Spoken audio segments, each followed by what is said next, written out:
Zero Forum. Welcome to all of you here. This is very special for us because the first workshop, the first forum took place almost 2 years ago. And the outcome of that forum is what you're going to see today, what you're going to experience in the whole of today. This is not a big conference. Art of Living normally has big conferences like thousands and thousands and thousands of people. This is a small conference. There are very few people in the room. But all the people in the room are here because they're strategically placed to influence the course of indigenous seed innovation in India going forward. So this group that we have today is very, very powerful for the future of Desi seeds in India. I would like to welcome all the special people sitting here, starting with our conference partners, the Leeds University. There's Professor Gregory Radic, there's Mrinalini Kochupillai, there's Natalie Kopitko, and Julia Koninga from the Leeds. And we've been working with them for almost 2 years. And it's been a great pleasure for us to work in this very symbiotic relationship. They from their perspective of academia, science and research, and we from the heartlands of India. It's been a very, very powerful marriage. I would like to welcome our trustees, the anchors of Art of Living, Reddy Garu, Kishore Da, Virani ji. So privileged to have you here.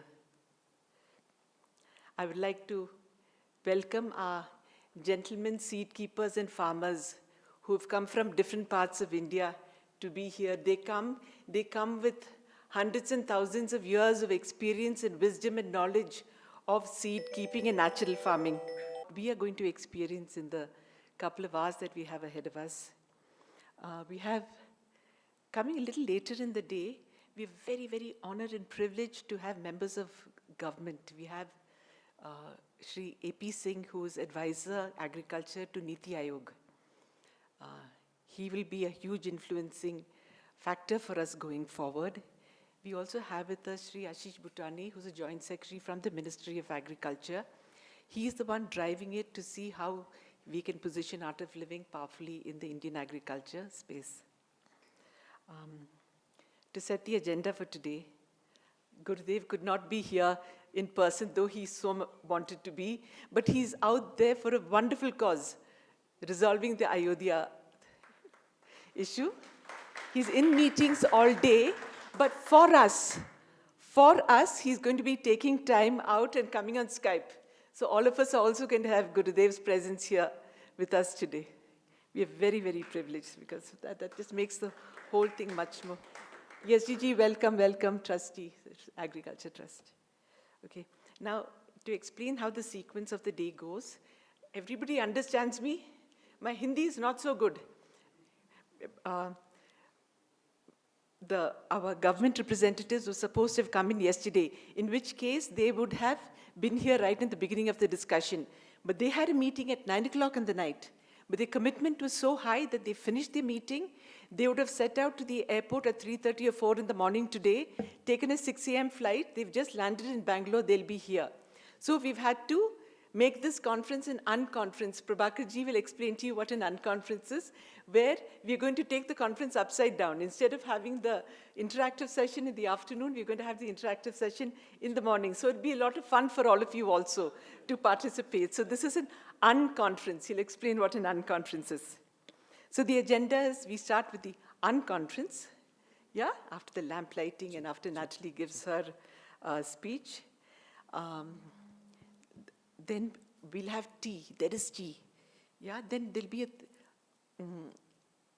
before that, Greg will speak, Professor Gregory will speak about what this conference is about, an overview of the conference. And then there's tea. And then we will talk about Mrinalini will come and talk about the 3 prongs, no? A year later. We're keeping it a little vague because we don't know when the government representatives will come in. But broadly, what is going to happen today is that Professor Gregory will speak about the overarching vision for the conference.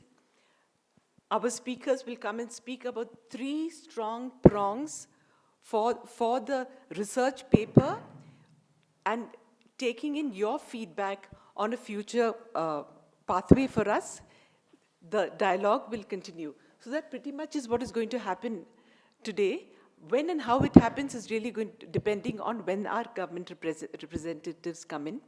We hope to wind up, there'll be lunch served in the kitchen. We will all go for lunch together so we don't lose you anyway. We'll come back, session will continue, we will have tea, and we'll finally finish again with the presentation of the position paper to our government representatives and giving certificates of participation to all the delegates who come from such distance to be here with us today. Our Twitter handle for today is #Desi Seed Bachao. It is up there, #Desi Seed Bachao. So while you are here, please continue to hashtag and tweet anything that you find important and relevant.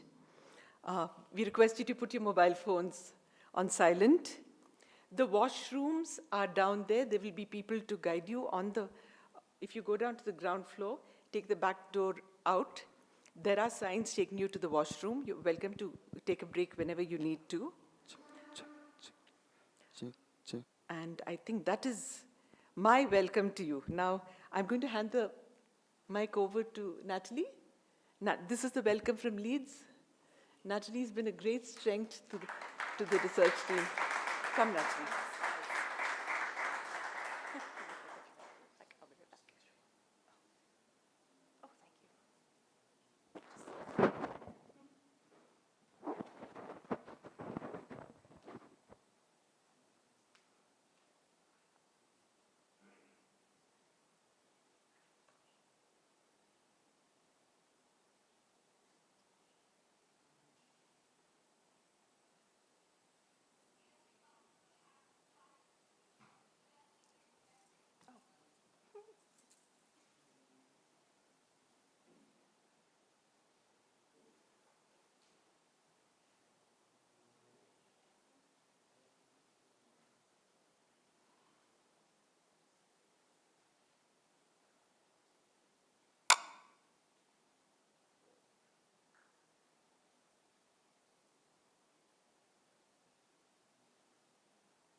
Check here.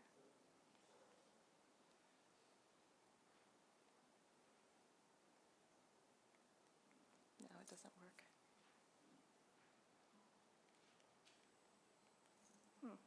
One moment, please.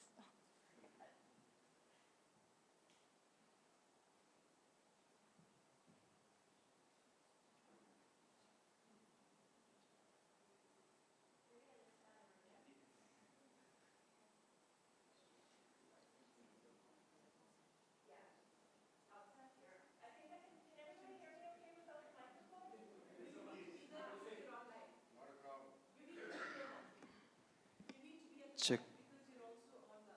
Oh, okay. You can take the mic over there. Okay. We'll get there, yeah. Yeah. They'll do the needful. Yeah, if I can, oh. There we go.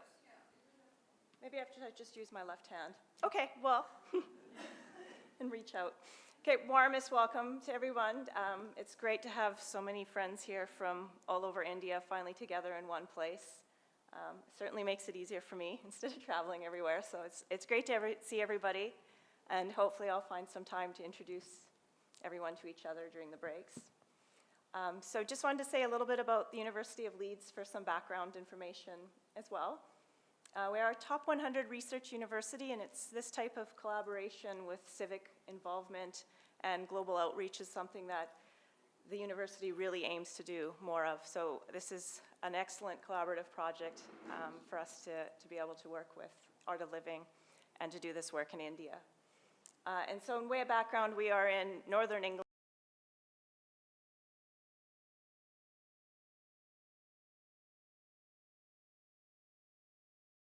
Add a little photo of what the typical Yorkshire countryside looks like. So though I'm from Canada originally, Greg's from the US, this is our academic home now. And I wanted to say a little bit more about how this project came about. With Mrinalini did her PhD work, so there's a lot of research backing all of this. It's been a continuous process, an evolution, and a lot of speaking to farmers, checking in with other experts in the field as well. And Greg partnered together on Cultivating Innovation project. So that was looking at more the intellectual property aspects, again, of helping farmers to innovate seeds sustainably. And then from there, we've got to the project, which was SSI, Sustainable Seed Innovation 1.0, where they partnered together. I got some funding from the UK Global Challenges Research Fund, and I was fortunate enough to be hired to travel around India and meet everybody. So I've been to Punjab, the top there, Maharashtra, Assam, and Chhattisgarh, talking to farmers. And from that, we've just recently published the research in the Journal of Environment and Development. So that was the research that was behind the first conference, SSI 1.0. So that, again, was building on the research that was already in place. So it was talking to farmers again, getting experts to comment on what we had been doing, and we had many great roundtable discussions, which has informed this current policy paper. We've got a summary of that in the position paper, and then we're building on that, and so we're hoping to get even more inputs now, because it's not something that's just done immediately. It's definitely a constant process to figure out what's the best way to support farmers in innovating.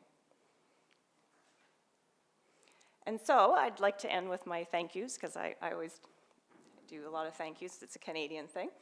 So to all the experts here today, especially the farmer experts, for your contributions in the first phase of the project and in this next phase, and someday maybe in 3.0.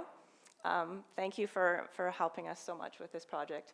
The UK Global Challenges Research Fund, which I mentioned, funding everything.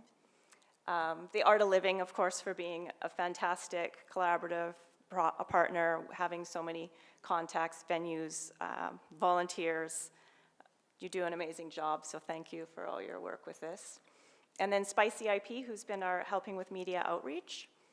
And then I just wanted to finally say, which Ramani already mentioned as well, that if you're inclined to tweet, please tweet about the conference is going. You can tweet to the project Twitter page is @FarmerInnovate, and then again, those hashtags. So I think that's all from me, but I'm just happy to see everyone together here. So thank you very much for making the effort.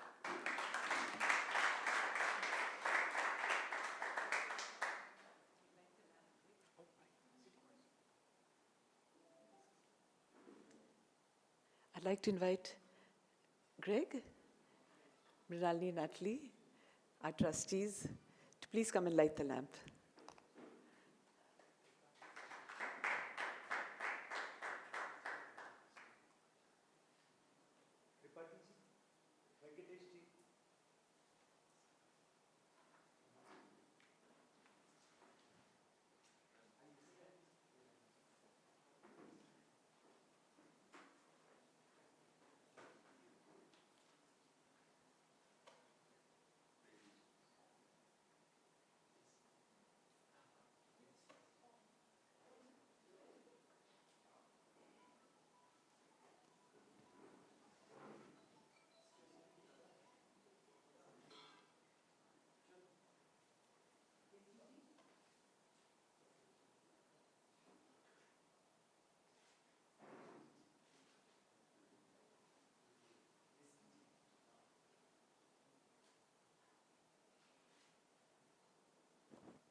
Now I invite Professor Gregory Radick from Leeds University, UK, to come and give an overview of the conference.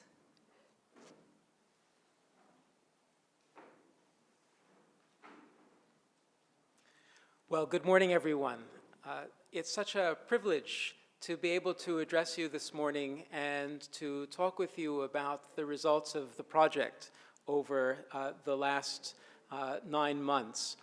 I have a presentation. For those running the PowerPoint, it's the one listed SSRI 2.0 GR.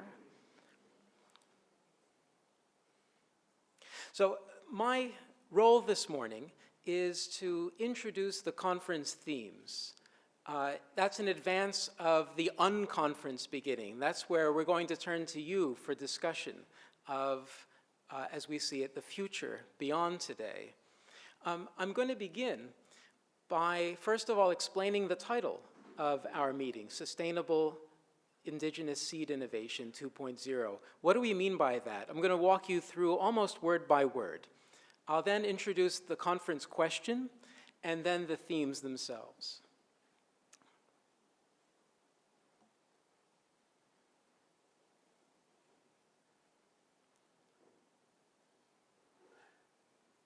And I'll take a moment, if I may, to reiterate the thanks that Natalie has just given to the Art of Living, who have been magnificent collaborators throughout. I never dreamed that I would have a chance to speak in a place as magnificent as this. Generally, I'm still can't quite believe my luck that I have the chance to do this at all, much less in such a splendid setting. So thank you again very much. Yes, it's called G. Success has become unbalanced in that the favoring systematically is for seeds that have been engineered to be high yield with the help of expensive and often environmentally damaging pesticides, fertilizers, and other industrial inputs. It's the view of the project team, a view that we've articulated in the position paper, which will be handed over to the Indian government at the end of today, that it's time for a rebalancing, and that the Indian government itself can play a very positive role in that rebalancing, a rebalancing in favor of indigenous seeds, farmed using the best of traditional ecological knowledge and methods derived from them. So when we invoke the word sustainable, it's to put ourselves on that side, on the side of rebalancing. Now, I've already mentioned indigenous seed. The vocabulary here is already rather rich. Land races is a term often used as a kind of synonym. Heirloom varieties, another. In India, of course, we've already heard this, daisy. Now, from the conventional farming perspective, and now I'm regretting my choice of red. It looked so good on my laptop. But from the conventional farming perspective, and this was the word that I heard most recently, these kinds of seeds are anachronisms. They are yesterday's seeds. They don't belong in the present. It's amazing that they've survived at all. They hang in there by their fingertips. Perhaps they're useful as germplasm. They're kept in units, germplasm resource units. And then from time to time, when the conventional farming system runs into trouble, they are rated for qualities that seem to be useful for diseases that no one saw coming, but which it turns out resistance can be found in these seeds. And many, of course, have gone extinct. Tens, hundreds, even thousands, but not all of them. This is a photograph of vegetables farmed at Dr. Rao. I hope you're recognizing that photograph. These are vegetables from his farm. Dr. Rao, I don't mean to put you on the spot, but would you mind giving us just a brief tour of what we're looking at? It's basically indigenous vegetables that we're looking at. We're looking at many types of brinjals, many types of tomatoes. We're looking at okras, but none of them are recognizable because they look so exotic and different.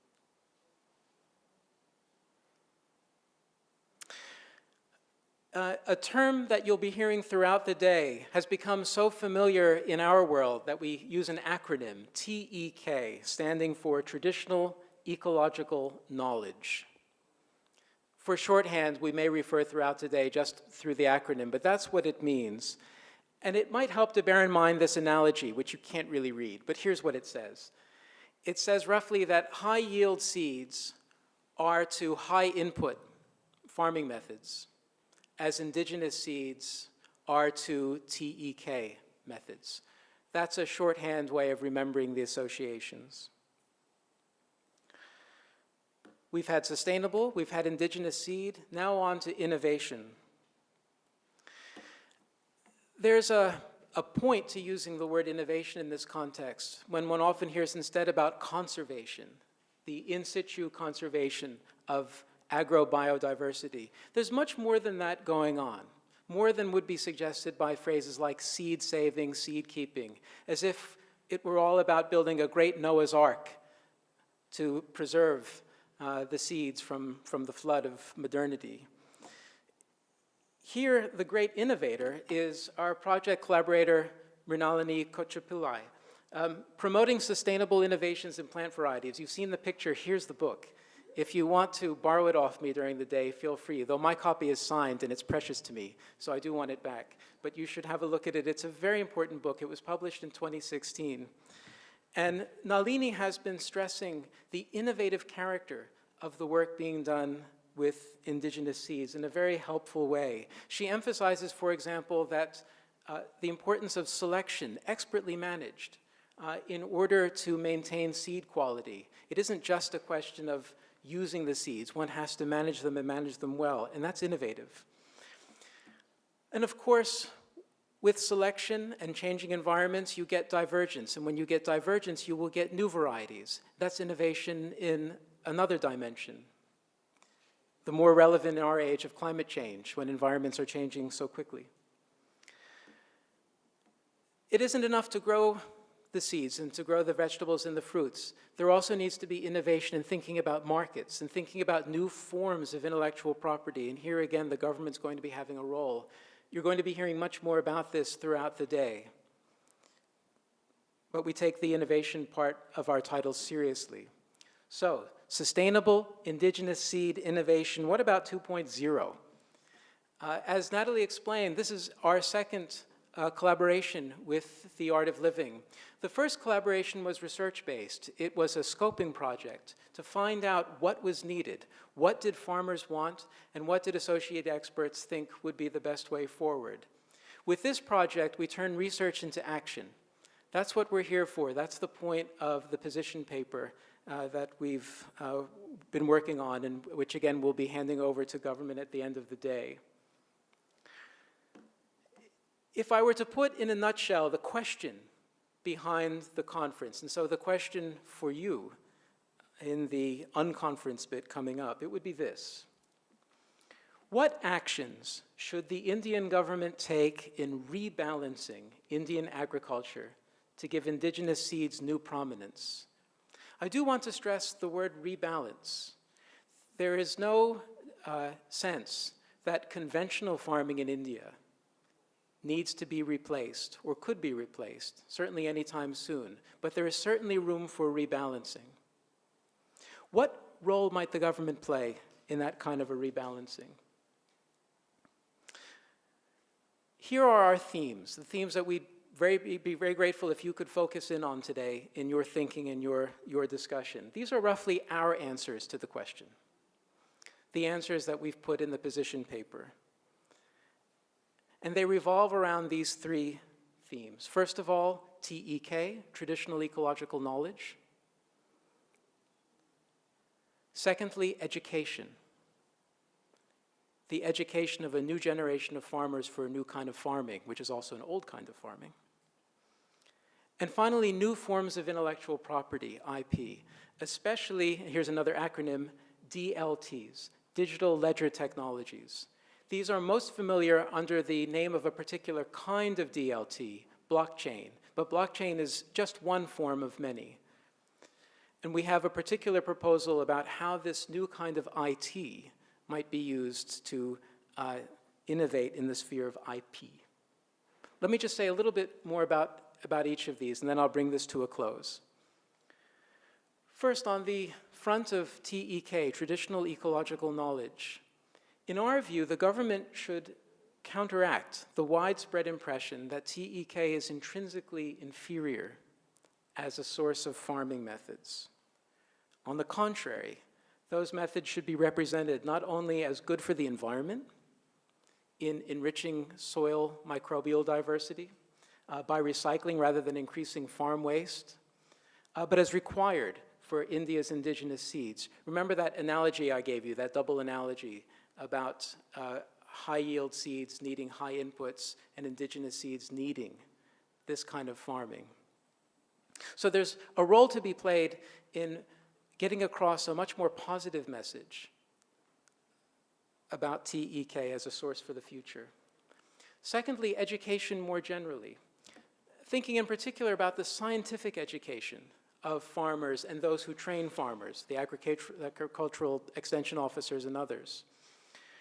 The scientific education which farmers receive formally and informally, directly and indirectly, should be overhauled to emphasize perspectives which are more conducive to their choosing to farm and even innovate with indigenous seeds. There's a very important point here. This whole area is so ideological that often one feels one has a choice. Either you're on the side of science and reason, in which case you have to join the world of conventional farming, because that's what it is to be modern, or you're a dropout from science and reason, in which case go ahead and do what you like with indigenous seeds. That's a mistake. We have to avoid that kind of a dichotomy. And so the point here is to educate scientists so that in a scientifically informed way, they can make the best choices about how to use TEK and the best choices about how to use indigenous seeds, and to understand why, scientifically, those choices are so important. In my own presentation in the afternoon, I'm going to be dwelling on two areas of the reformed curriculum that are especially close to my heart as a historian of science. One is to do with genetics and new ways of teaching and thinking about genetics and the role of the environment in the expression of genes. The other is thinking about intellectual property. That brings me on to our third theme, new forms of IP. Our main proposal here is that a public crediting system for India's sustainable indigenous seed innovators should be established so that innovative farmers or groups are publicly recognized for their work and profit financially from downstream use of the improved seeds. And again, DLT, digital ledger technology, is proving very attractive here. But more generally, we would like to encourage the government of India to be more creative in making use of the full range of IP tools available to it. And one of the things that we've become persuaded of is that identifying intellectual property narrowly with patents and other legal instruments of enforcing monopolies is, again, a kind of conceptual error. With a sufficiently broad understanding of what intellectual property is, the government will have many more tools available to it. So, for example, by promoting TEK as a body of knowledge which is itself productive, that move in itself can be thought of as a form of intellectual property. That is to say, TEK has ownership over certain kinds of innovation. But we'll be saying more about that later. So these are our themes, the themes that we would be grateful if you could focus in on in your own reflections and discussion through the day. Firstly, TEK, traditional ecological knowledge. Secondly, education. And thirdly, new forms of IP and how these might help the government of India help farmers and others in their use of indigenous seeds. Now, we're going to be laying out the position paper in more detail in the afternoon. At this point in your discussion, we actually want you to think beyond that to Sustainable Indigenous Seed Innovation 3.0. Suppose we were to get everything we propose in the position paper. What then? Where should things go next? So this morning is a chance for all of us to think big and to dream big. What do we actually want in the medium term, in the long term, not just the short term? What would it be like to build on where we are right now over the next 10 years, 20 years, and beyond, to think long range and long term? So that's our invitation to you for this morning's discussion. So again, I'll just leave the themes up by way of an aid memoir. And at this point, I'm going to turn over to Dr. Rao, who's going to be leading the plenary discussions. So thank you very much.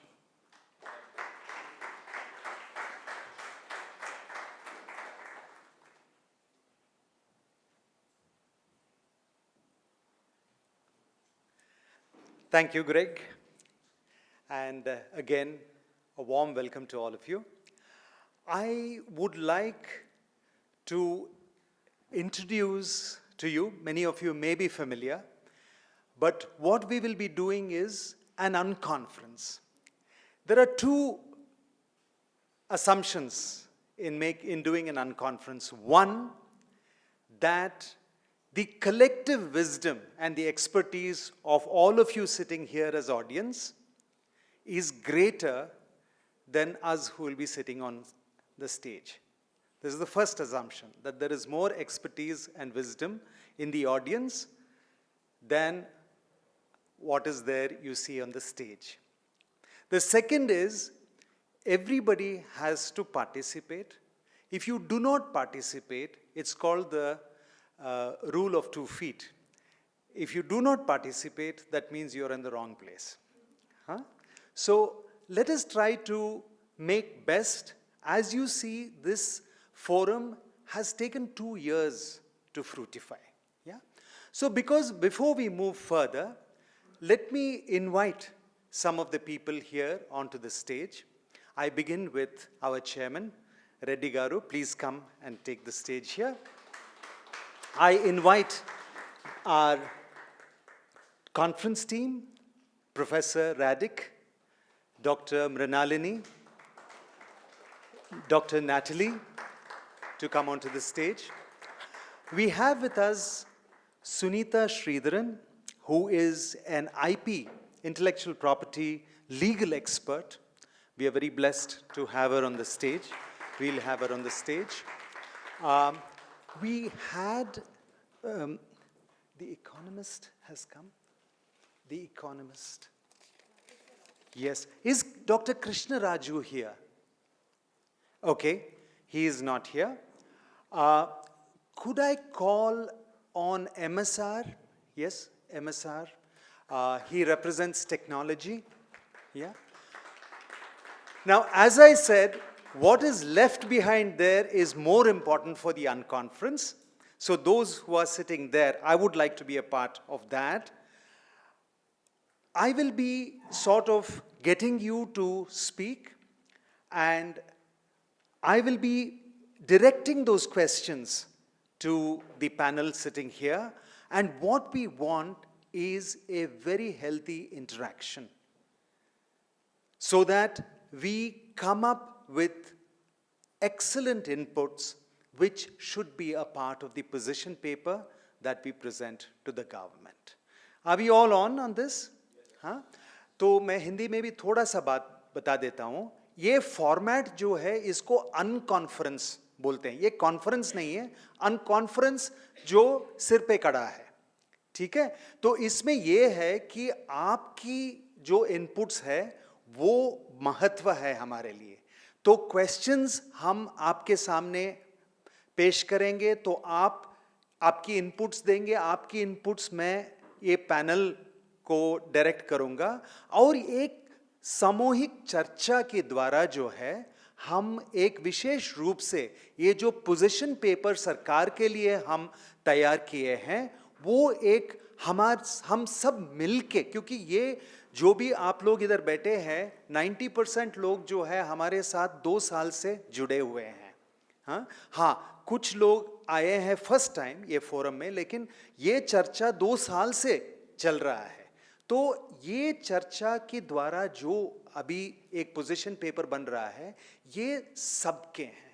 तो सब मिलके जो है ये position paper के लिए हम लोग डालेंगे। जैसे मैं अभी देख रहा हूँ doctor Padmini is here from the academia university की बहुत बड़ी टैक्सोनॉमिस्ट और बॉटनी की प्रोफेसर हैं।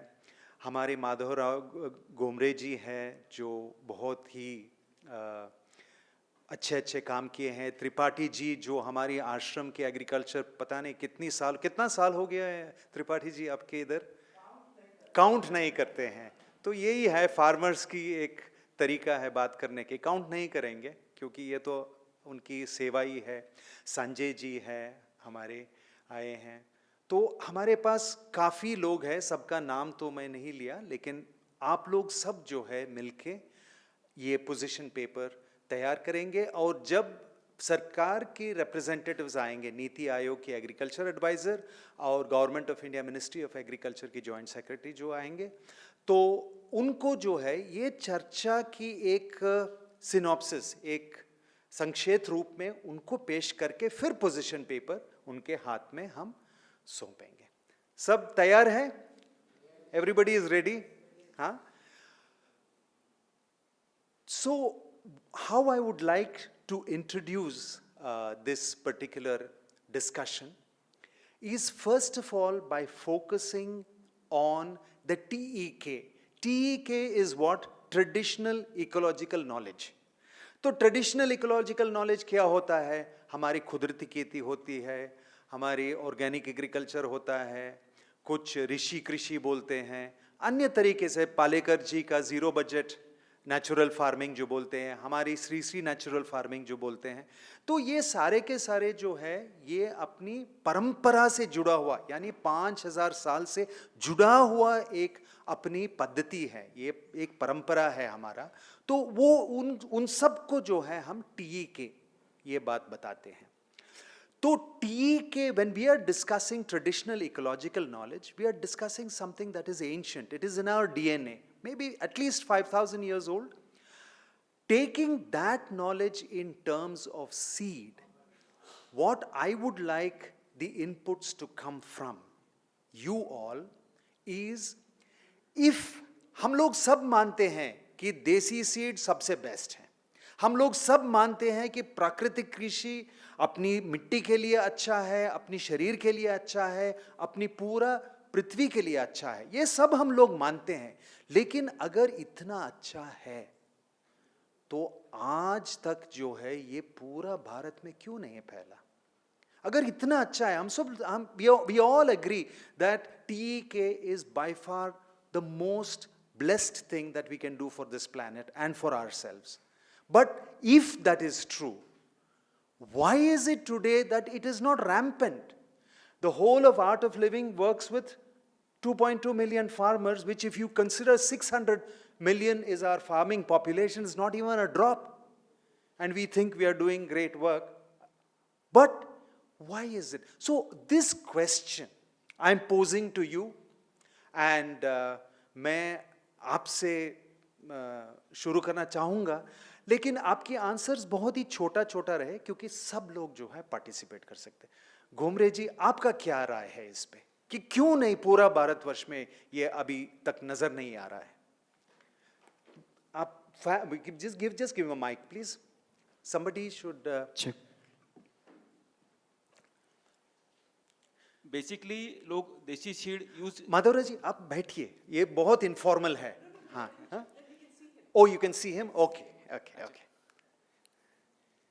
बेसिकली हम किसान देसी सीड क्यों नहीं यूज करते और सब तक क्यों नहीं पहुंच रहा है?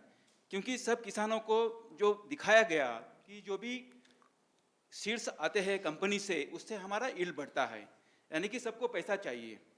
ये बिल्कुल सही है, लेकिन हमको ये पता नहीं कि देसी सीड से भी हमारा प्रोडक्शन बढ़ता है।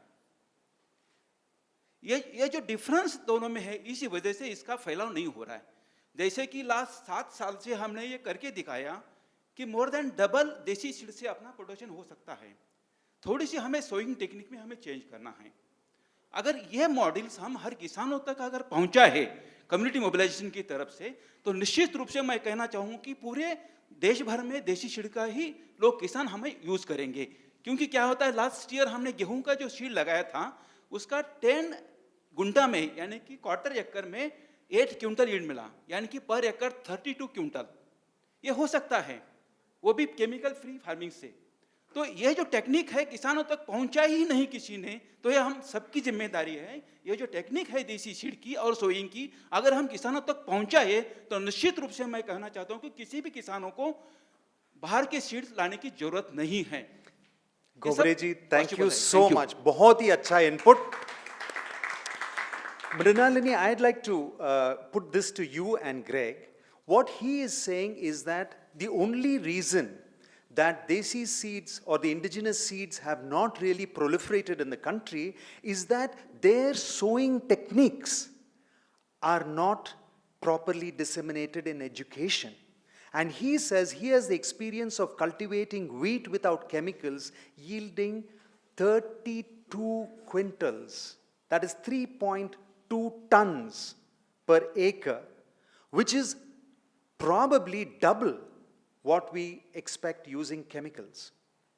So he says that he is, and और कितने किसान लोग के experience ऐसा है, हाथ उठाइए, कि देसी बीज से अच्छा उत्पादन आप निकाल पा रहे हैं. How many farmers have the experience? Yash ji, आपका नाम?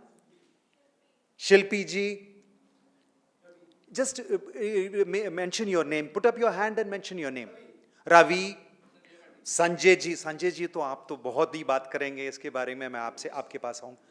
योगेश, नागपाल जी,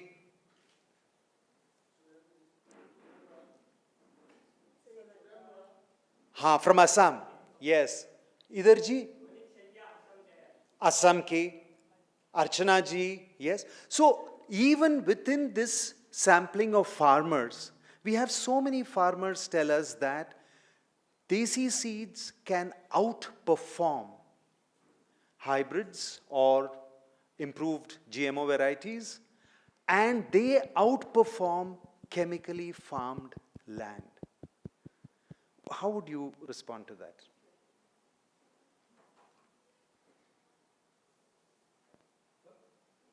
Okay, first of all, can you hear me? Yes. Two responses. One is that that's thrilling.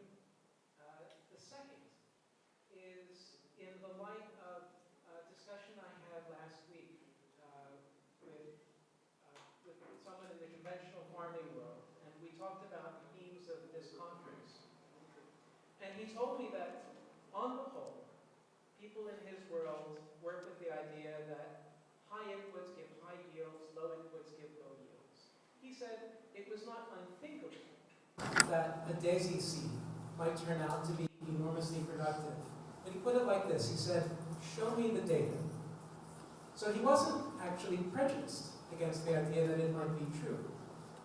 But a question I suppose I have for those of you who have witnessed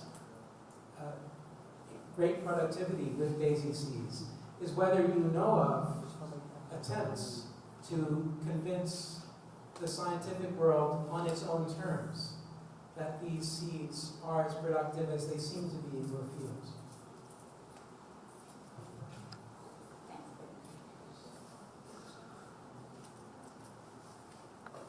Thank you. So I will speak half in Hindi, half in English.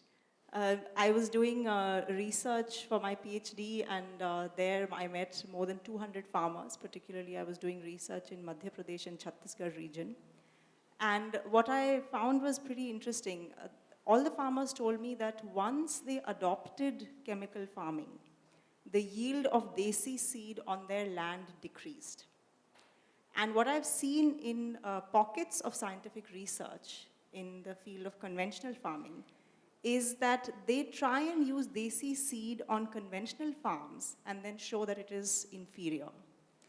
So I started doing some, although I'm not a historian of science like Greg is, I was just very curious about what's happening here. Why are the farmers saying that their traditional varieties stop giving yield once they move to conventional agriculture using chemicals?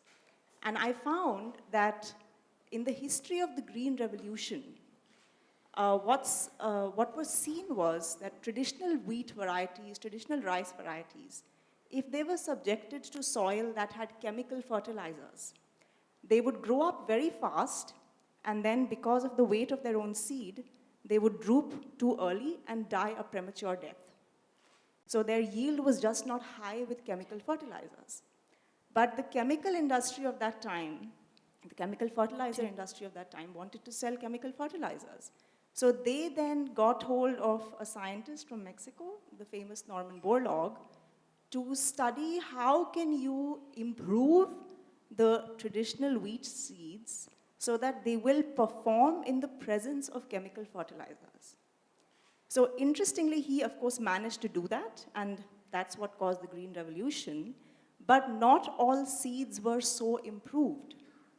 So the effort now in agriculture has become, how do we make all varieties of seed perform in the presence of chemical fertilizers?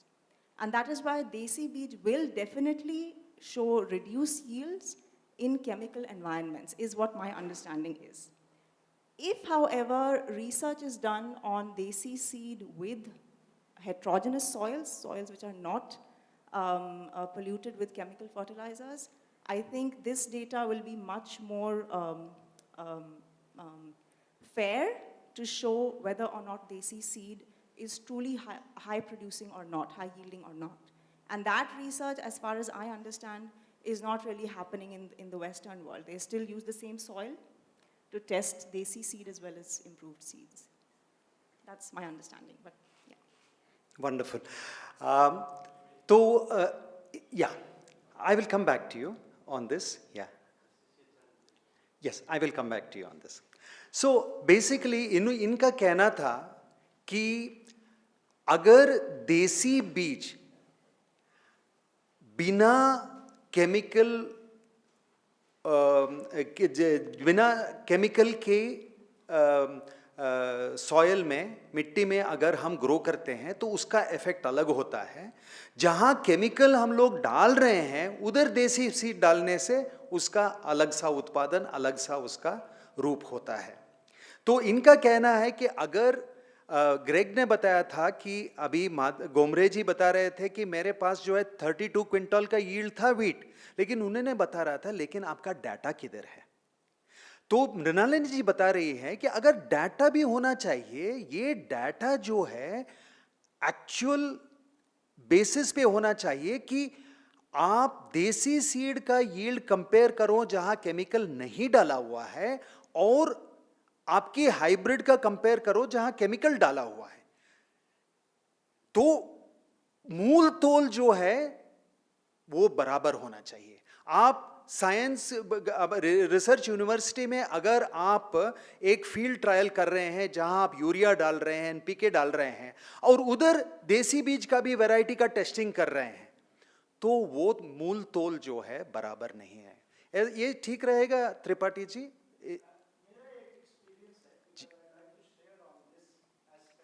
Mic please. नहीं, फिर भी because they are recording and it's going live. Yeah. The first question what we started, why this Desi seed has not gone the way we wanted it?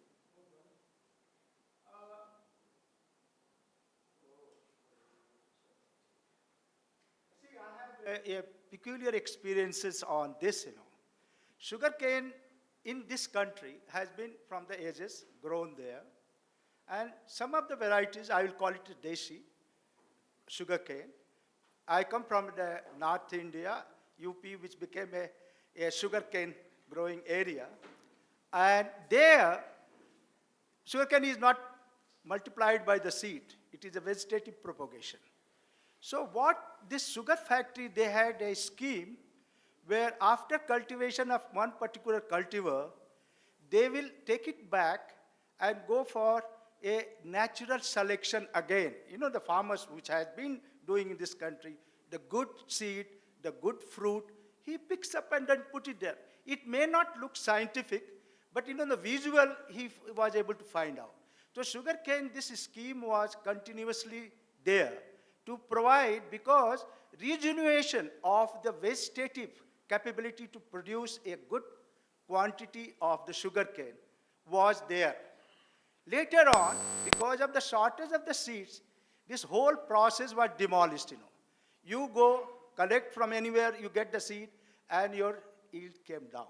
Now the question comes, this kind of selection at the farmer's level, if this continues, where, we can rejuvenate the seeds, and I think all what we are talking about, I think is going to give us a base on which we can work more on a scientific and traditional.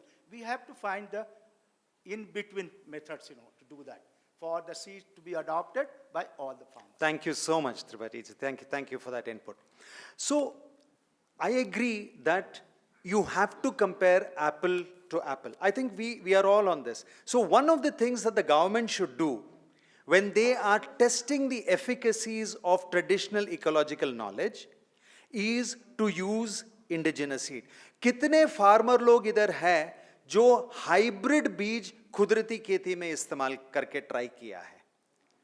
Hybrid बीज को try किया, खेती विरासत mission में काफी लोग इसका try किया है. तो आपका अनुभव क्या था? I am asked the question, there are farmers who have tried to do chemical-free farming using hybrid seed. So we have now taken the other. The first one was using no chemicals and doing our indigenous seed. Now no chemicals and using chemical-free methodology. What is their experience? Actually, when we started doing this natural farming, we were not having traditional seeds. We started with hybrid seeds. But eventually, we experienced that hybrid seed can't perform well in natural farming. They are only designed, you can say, to perform well with chemical inputs. They can't do well with natural techniques. And second thing I want to add that while we are discussing about this traditional seeds, we should not focus on only yield. Okay, like for example, I'm giving this Sona Moti variety of wheat. It can't give you more than 8 quintals.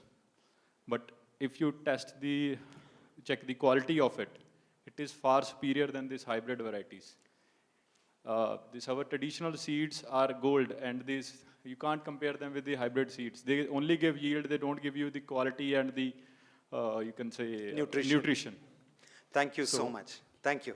That was wonderful input. I think they deserve a round of applause for that. Yeah.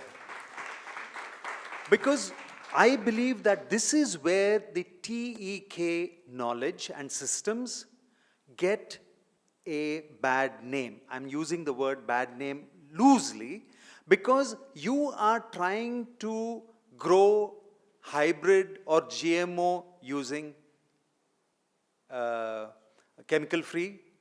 It won't work. I remember, I'll just take 1 minute to explain something that happened during the days I was a student of plant breeding and genetics. We were in Pusa in Delhi, and those were the days of Green Revolution. And Dr. M.S. Swaminathan, who is the father of Green Revolution, so he was taking us through our experimental plots in Pusa, and we were all wheat breeders at that time. And he showed us the plots, and he said that this is the hybrid dwarf, this is this, this is this, this is this, all labeled nicely.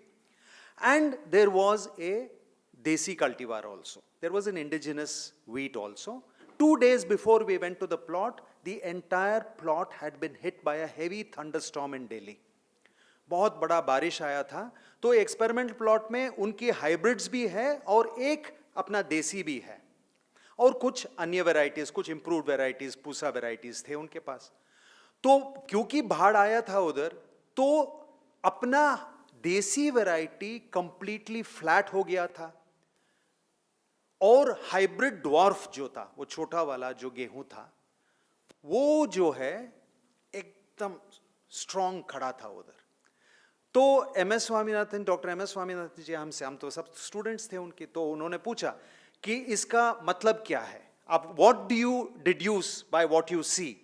The hybrid dwarf is standing straight and all the desi indigenous varieties are flattened. So we are his students, so we would like to say what he likes to hear. So we said, sir, your dwarf is going out how we were not comparing our traditional knowledge in its right context. And his foundation, which he has, promotes today chemical-free farming. So we were all victims of that. So important thing, what we have to know is that if you use chemical in TEKs, that's not the way to do it. Second thing, all our experiments are done in optimum irrigation conditions.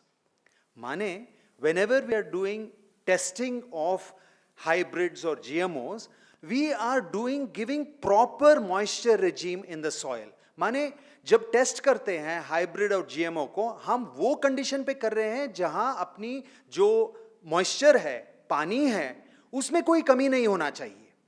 और उसी खेत में जो है हमारी indigenous varieties की testing होती है. I would like to pose this question to Umaji because she has worked in drought areas. She has worked in very chronically affected drought areas in Andhra Pradesh, and she has been doing extraordinary work along with our chairman, sir, on growing crops with minimal rain. Many places they are not getting rain at all, but still they are getting extraordinary results which even the government is today recognizing. So what do you think of this? When we are testing again a desi and hybrid, but not subjecting the hybrid to the stress that the indigenous variety can take. What is your experience from the field on this, Umaji? Mike, please. When we started, we did not have desi seeds. So we had to resort, the farmers were used to the hybrid seeds. So they continued even though they were adopting the natural farming techniques. But what our observation was that the yield did not decrease, one thing. Because, see, I differ from what he said because the techniques, what you teach and what they follow has to be done very meticulously. If there is an aberration there, then the yield you will not get the yield. Secondly, what we observed is over a period of time, they switched over to indigenous seeds wherever it was available, but that did not deter from getting the yield. That's another thing.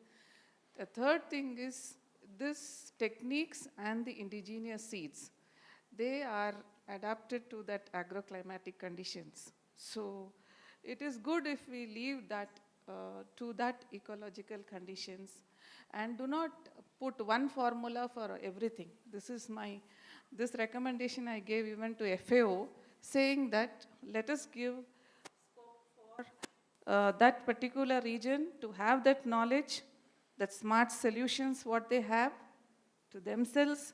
Do not rationalize everything at a national level. Don't give one formula for the entire globe because agriculture, it is very different in different regions depending on so many conditions, the climatic conditions, the availability of water and other factors, the availability of the indigenous seeds, etc.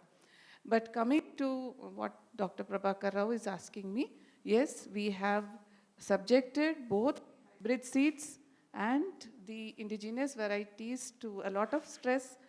There were conditions where there was no rain for 42 days. That's called a dry spell. Despite that, we had a very good yield. In fact, our farmer went to get an award because he got an yield. And he got a cash award of 25,000 rupees, as well as he got compensated because the whole village was declared drought. So it was a double. That's because the techniques that were taught were meticulously followed by the farmer. Secondly, we can proudly say that the natural farming techniques are climate resilient. Yes, we could beat the adverse conditions and we could provide them with very smart agriculture. Thank you so much, Umaji. One side, yeah, I'm coming to you. One side does not fit all. That is, in short, what Umaji is saying, and such a brilliant thing. I would give this to our chairman, Ramakrishna Reddy ji, to take forward to bring in his experiences on the stress tolerance of indigenous seeds. 1 minute, one more minute. There was one more condition where there was excess rain of 171% at very untimely rain.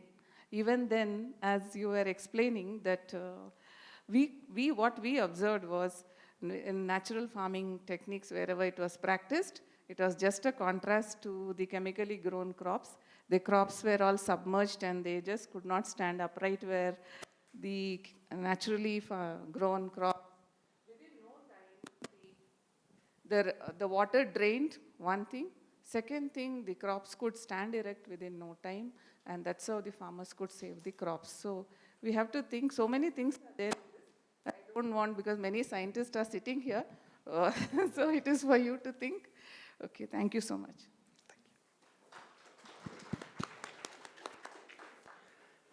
The very word, the desi seed or indigenous seed, I would like to give a little bit of explanation on this. All these seeds have come due to adopting to the local conditions of soil, climate, etc.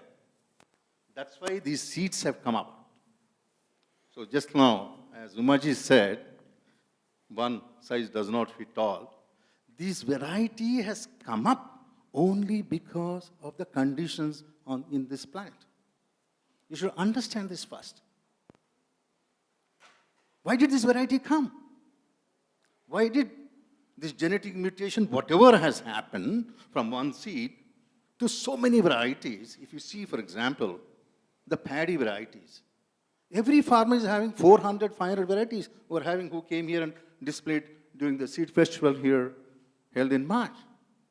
I was just really surprised to see each farmer is having 400 to 500 varieties of just the paddy varieties. Similarly, tomatoes, potatoes, you just name it. This has all come about in nature by its own due to its climatic and other conditions. This is what I want to bring to the notice of each and every one. So if these varieties are there, they are meant for that particular place, for that particular climate, for that soil, etc. I think this point should be well taken. Very well. These very varieties beautiful. have come because of this reason. Very beautiful. Very beautiful. So we have to see what conditions have given those varieties, so that you are able to really good production out of that. But I would like to mention one thing here to all the farmers, to the government, and to all the concerned. My observation for the past 6 years, because we are going to the fields and seeing the fields and training the farmers, basically what I have observed in this one, what you have said, the TEK, the second one, the E, the education, the knowledge gap is very, very, very wide. We are saying something in universities, but the same agriculture university extension officers doesn't even teach 1% of what they have learned to the farmers. I've gone through the whole books. It is given there. How to till the soil. Our farmers are tilling the soil just 2 inches. What do you expect out of it? Not a good production. We have to till at least 12 inches of soil. You'll get 6 times more production. So the fundamentals are missing. What we need is totally re-educate our farmers on the fundamentals of agriculture. And that's what SSI Trust is doing right now. I can tell you without any hesitation that you'll definitely get production the moment you do each and every aspect of agricultural activities that you do properly. 1, 2, 3, 4, you're going to get the yield, everything will happen. Whether it's hybrid, whether it is desi seeds. This is my observation. Jai Gurudev. Thank you, Reddy Garu. So we will keep the focus on the seeds and education on the seeds. Mrinalini, you wanted to add a little bit on what you have a question, yes. So that's very interesting. Thank you very much for all of the 3 different opinions. For me, the diversity of answers is very interesting, but it leads me to a question.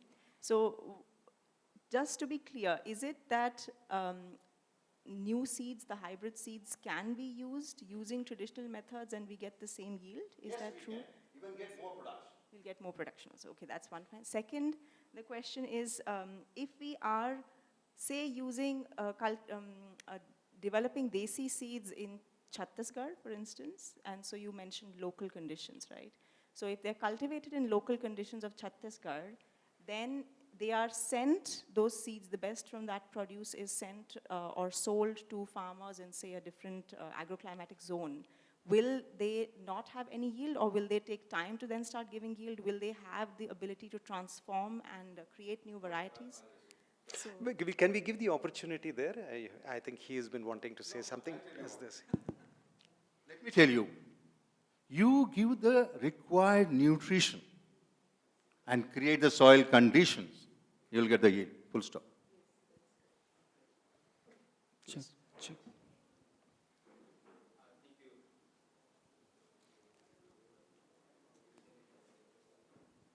Hello, I am Kapil from Gujarat, promoting organic farming since 85. And in 85 or 86, I have started conservation of some desi seeds from tribals of Gujarat.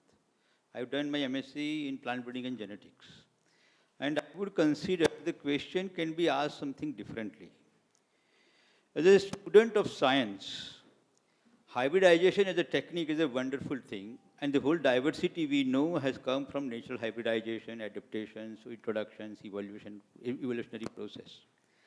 Can you think of a hybrid made up from Sanjay's traditional seeds and distributed to the local environment, local people?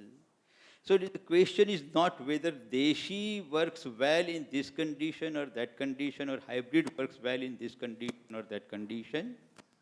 What works is the set of genotypes. Either you have introduced, mutated, got through hybrid, in a local condition, how it works. What happened with the Green Revolution hybrids is rightly said, they are made fertilizer irrigation responsive. That was the problem.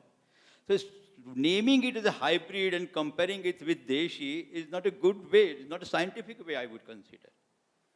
Can you think of a fertilizer responsive, irrigation responsive, pure line varieties failing in the Green Revolution model? Can you think of it? It is possible.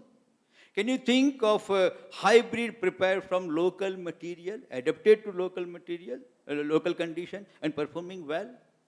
So what is important is the criteria to select the genotype, not the technology to develop the seed. If we think like that, then only we would be considered scientific and acceptable for the coming generations, coming frontiers of the science. Kapilji, thank And we you don't so want much. to make it an emotional kind of thing. We have done this enough, and we have learned it. Secondly, still I see a kind of an atmosphere here about a yield-centric one thing. No need, he rightly said, he comes from Punjab. So even the Deshi seeds, more productive, we spoke more productive for Deshi birds, Deshi seeds also in the last conversation in half an hour. So still there is a dogma that everything would be considered in terms of per acre. No, not at all, sir. Per unit of money invested, per unit of drop invested, not only for the unit of land used. So various criteria required, not only yield-centric. And secondly, not only on monocrop basis. We didn't discuss. All the Desi seeds were grown in a polyculture system, where the productivity is considered in a polyculture system. So let us consider, make our overall objective much broader, more scientific, then only I think we are talking science. Thank you. Sanjay ji, आपके inputs.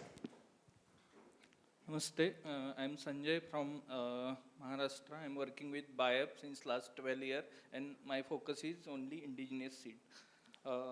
The first is seed is the soul of agriculture, and it's not developed by any university. As you told, since years, the natural selection by farmers.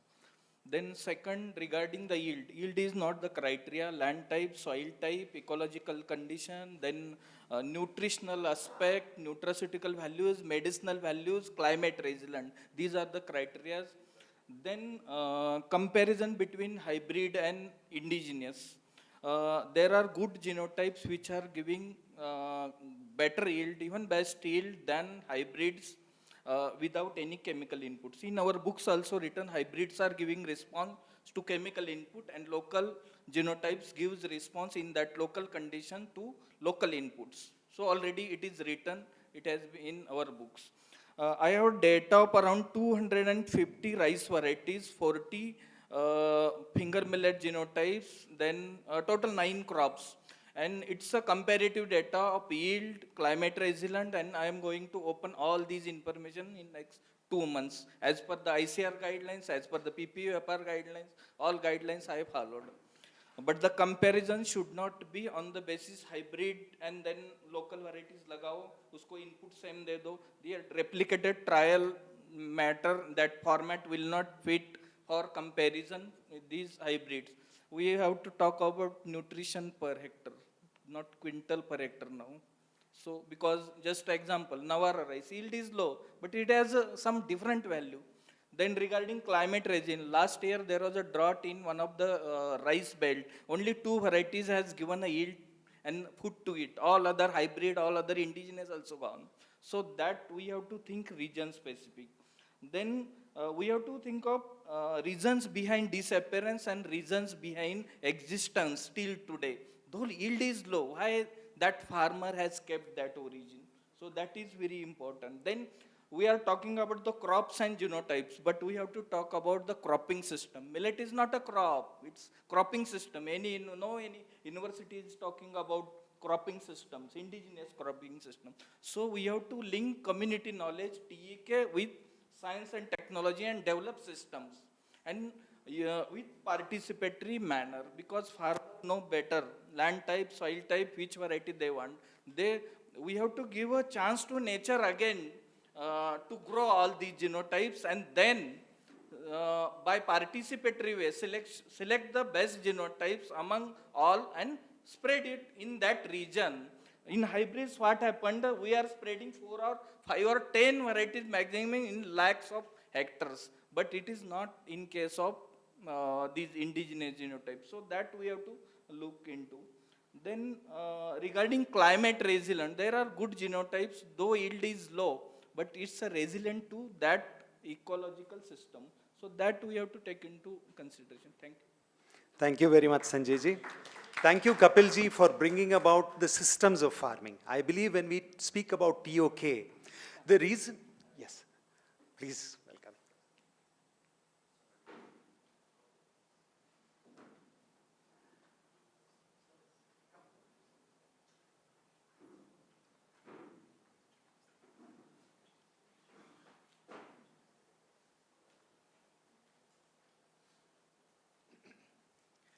I take this opportunity. 2 of our guests whom we have been waiting for are very important for us for this plenary discussion which has been going on.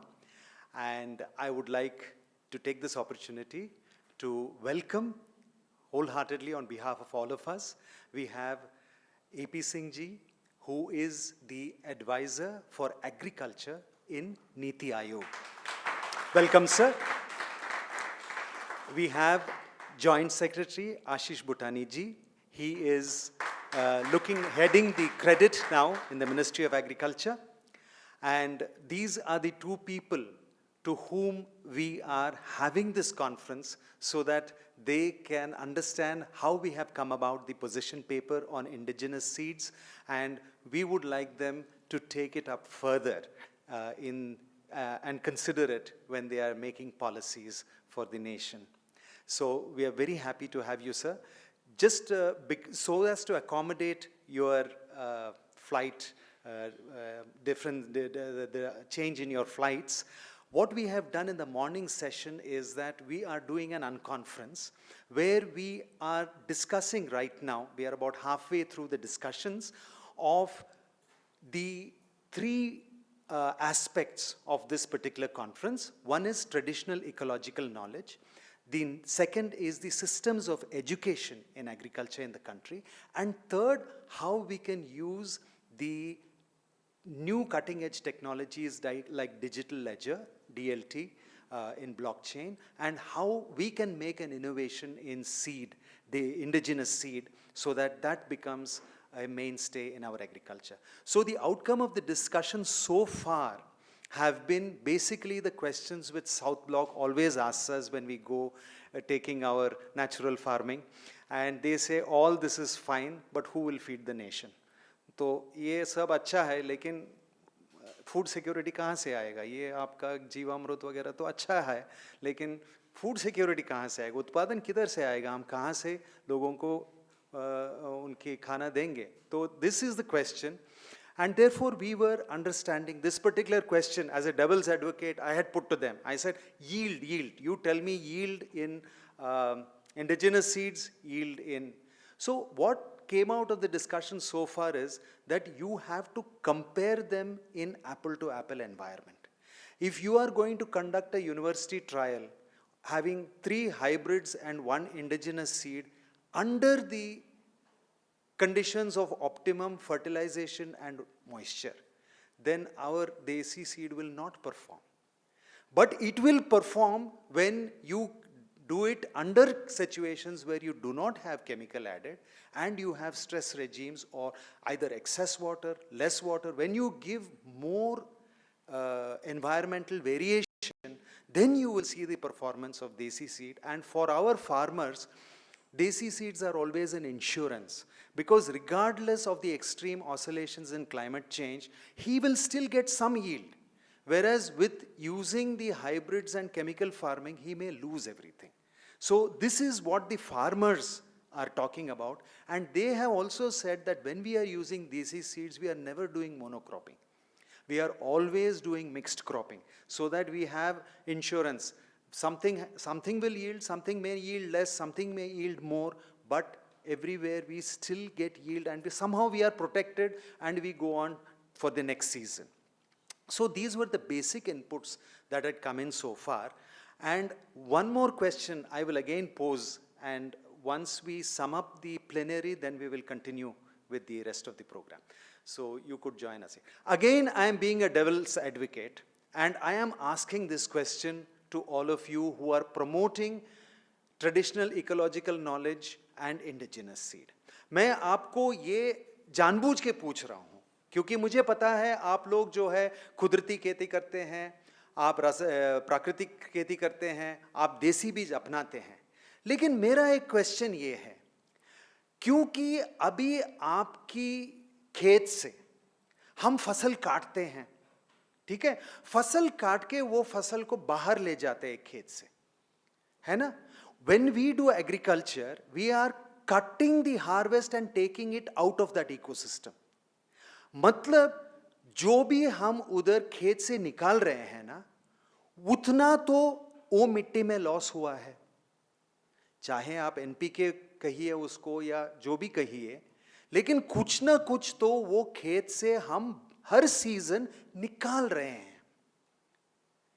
मुझे south block में ये question पूछा जाता है कि आप हर बार काटते हैं तो कुछ ना कुछ निकाल रहे हैं, और आप बता रहे हैं कि बिना NPK, बिना SSP, बिना DAP, बिना यूरिया आप खेती करेंगे. तो ये लॉजिक मुझे समझ में नहीं आ रहा है कि हर बार आप काट के कुछ निकाल रहे हैं तो उसको तो वापस आप डालना पड़ेगा ना मिट्टी में. आप बता रहे हैं कि 32 क्विंटल जो है आप गेहूं उत्पादन किया, आप कुदरती खेती अपना के. मैं मानता हूं, हो सकता है, लेकिन मेरा लॉजिकल दिमाग जो है ये समझता नहीं. अगर 32 क्विंटल निकाला तो नेक्स्ट सीजन आपको कितना मिलेगा यील्ड? कम होता जाना चाहिए ना, क्योंकि आप तो कुछ निकाल रहे हैं ना उधर से. केमिकल फार्मिंग में हम इसके लिए इलाज किया है कि हर बार आप काट के निकालो, हम वापस हम डालेंगे यूरिया, वापस हम डालेंगे केमिकल, और उत्पादन आता रहेगा. तो how many people would like to answer this question which the proponents of chemical agriculture always ask me? If you are taking something out of the field, how are you putting it back in your traditional ecological knowledge? Ravi ji, आप answer करना चाहेंगे? धन्यवाद मेरे को ये मौका दिया.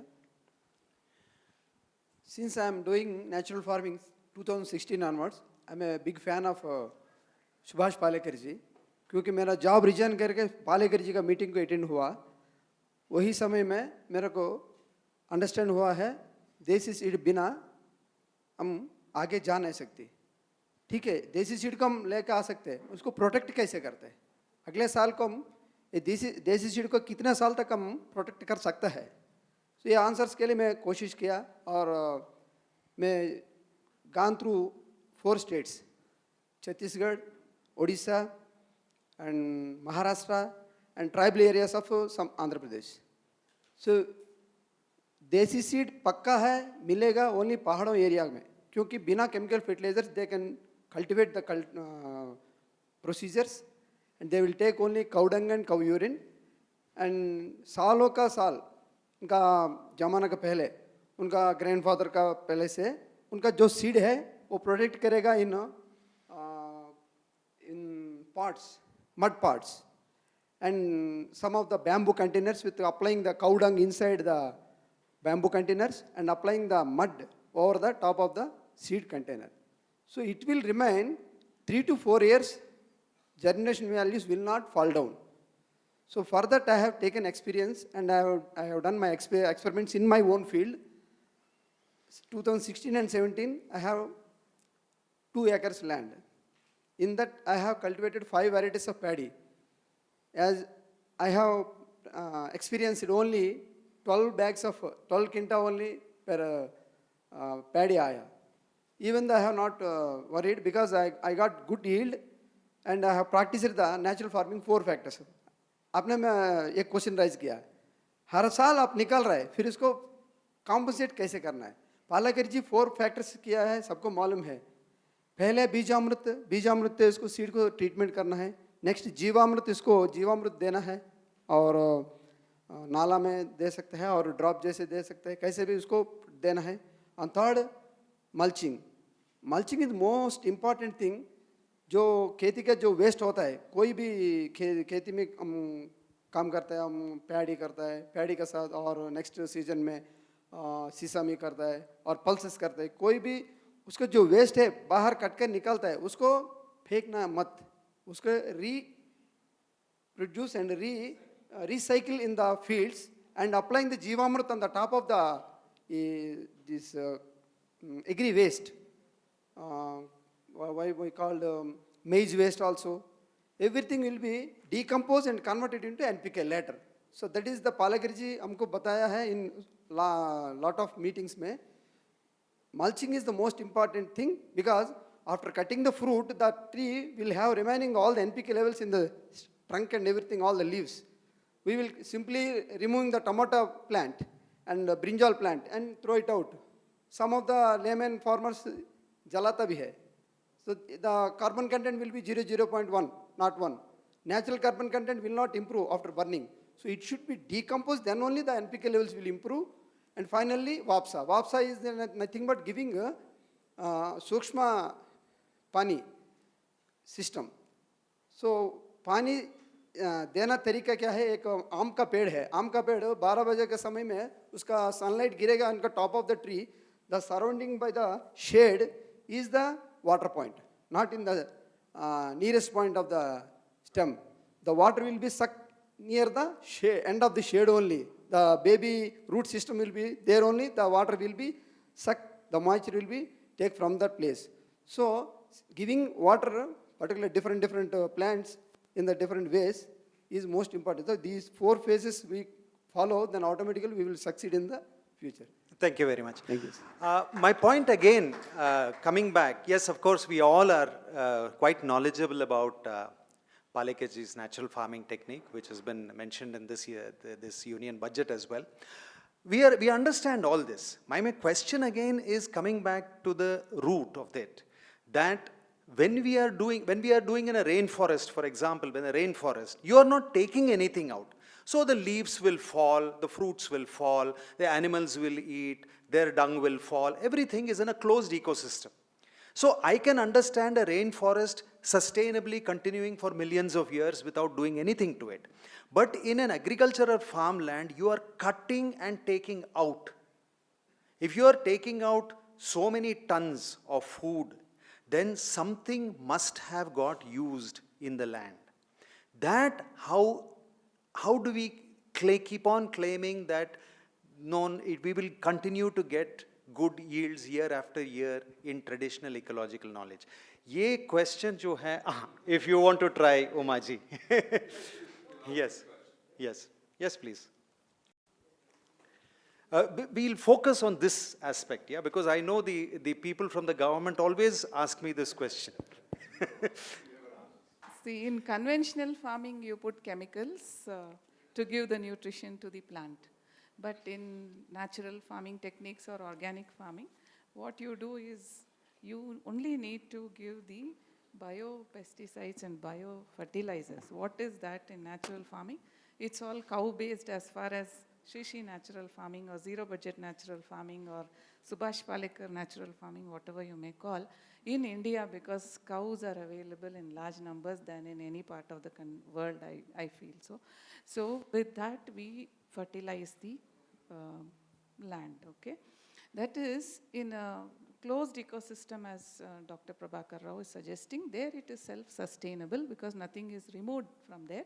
But here you cut the crop and remove the crop, and that much of nutrition is supposed to be going out of that land. So how do you replenish this? We replenish by means of this Jivamrit, Ghana Jivamrit, which is a combination of cow dung and cow urine. And cow dung has got all the microbes which are very, very important and which fix the nutrition to the plant. And the cow urine has got all the essential elements like calcium, magnesium, sulfur, lactase, iron, sulfur, and 12 essential salts, which are there in everybody's urine for that matter. You test your urine, the same elements are there, but cow's urine and cow dung is the combination where Jivamrit has got both the microbes to fix the nutrients and the nutrients in the urine, which that is the only thing that is the combination, that's Jivamrit, that's the biofertilizer. And Ghana Jivamrit, again another biofertilizer, which in a solid form it's made and it is put in your farm to replenish what has been taken away. And then you do mulching, as Mr. Ravi said, to increase the carbon content. That's how you go on increasing and replenishing what has been taken away. This is what I understood from the practice of natural farming. Thank you. The question Prabhakarji asked, that you're taking away from the soil 3 tons, 4 tons of grain or whatever.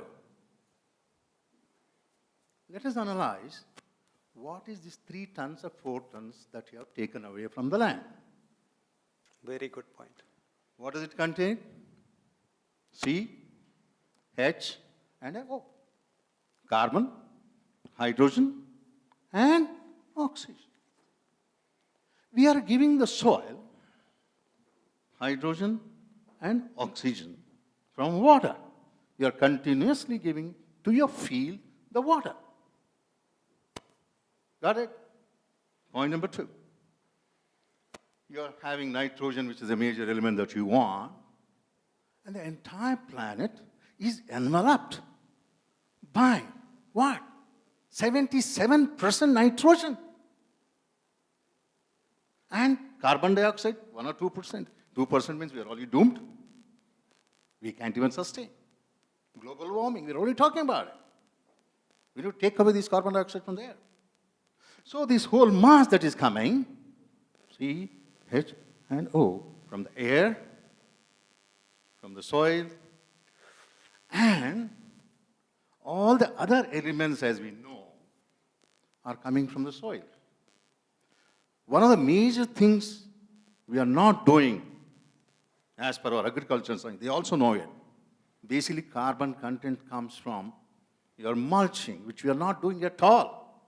And we are talking about production. You are burning it. It's a crime. You are burning your own mother's womb. That's what we are doing, all of us. So this is the answer for your question, Prabhakarji. Jai Gurudev. Thank you very much. I think what Reddy ji has very rightly focused, while we say we have harvested, let's say, 32 quintals of wheat from the field, in that 32 quintals, first of all, the moisture content you take out. Suppose you take out the complete moisture, and then you take out the carbon, hydrogen, and oxygen, which have come from air and water. So, although it looks like a lot of bulk you have taken out from the field, the fact is that what has been taken from the soil is a very, very small percentage of that biomass. So if we harvest 1 ton of wheat or 1 ton of rice, if you take away carbon, hydrogen, oxygen, and water, moisture content, what is left if you burn it as ash will be the mineral content. That is a very small, which TEK has got ways of repopulating in the earth. That is the thing. Does anybody have another opinion on this? Yes, जी, आप उनको बात कर लीजिए. He is from Khethivar Asset Mission, so. Actually, once I asked this question to a very elderly guy, elderly person in our, so he told me a very logical answer for that, for example, if we are talking about grains, he told that when we are growing grain, what grain is grown, that is meant for you, you consume it. What root is there, that is meant for the soil. You have to incorporate that back to the soil. And middle portion also, you have to get it back to the soil. You can do that if your cow is eating it, feed it to the cow and then go back. And otherwise, you can do it composting or mulching, whatever it is to be done. You have to give it back to the soil.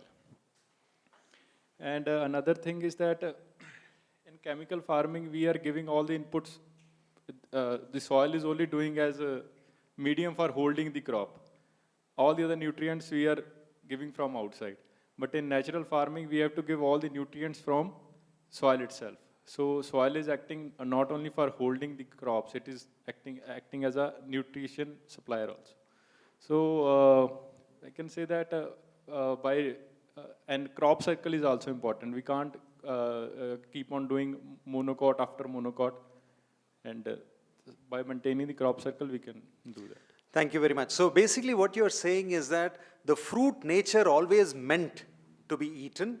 The roots would go back into the soil, and whatever is in between, either through a cow or some other process, it would go back to the soil. This is what you have maintained. And because we are doing multiple cropping all the time, TEK means no monoculture. Therefore, all these things get balanced. That is how you're talking. I would like here to come to Gurmeet ji on this. When we are talking about these indigenous varieties and biodiversity, now you have worked extensively on this aspect.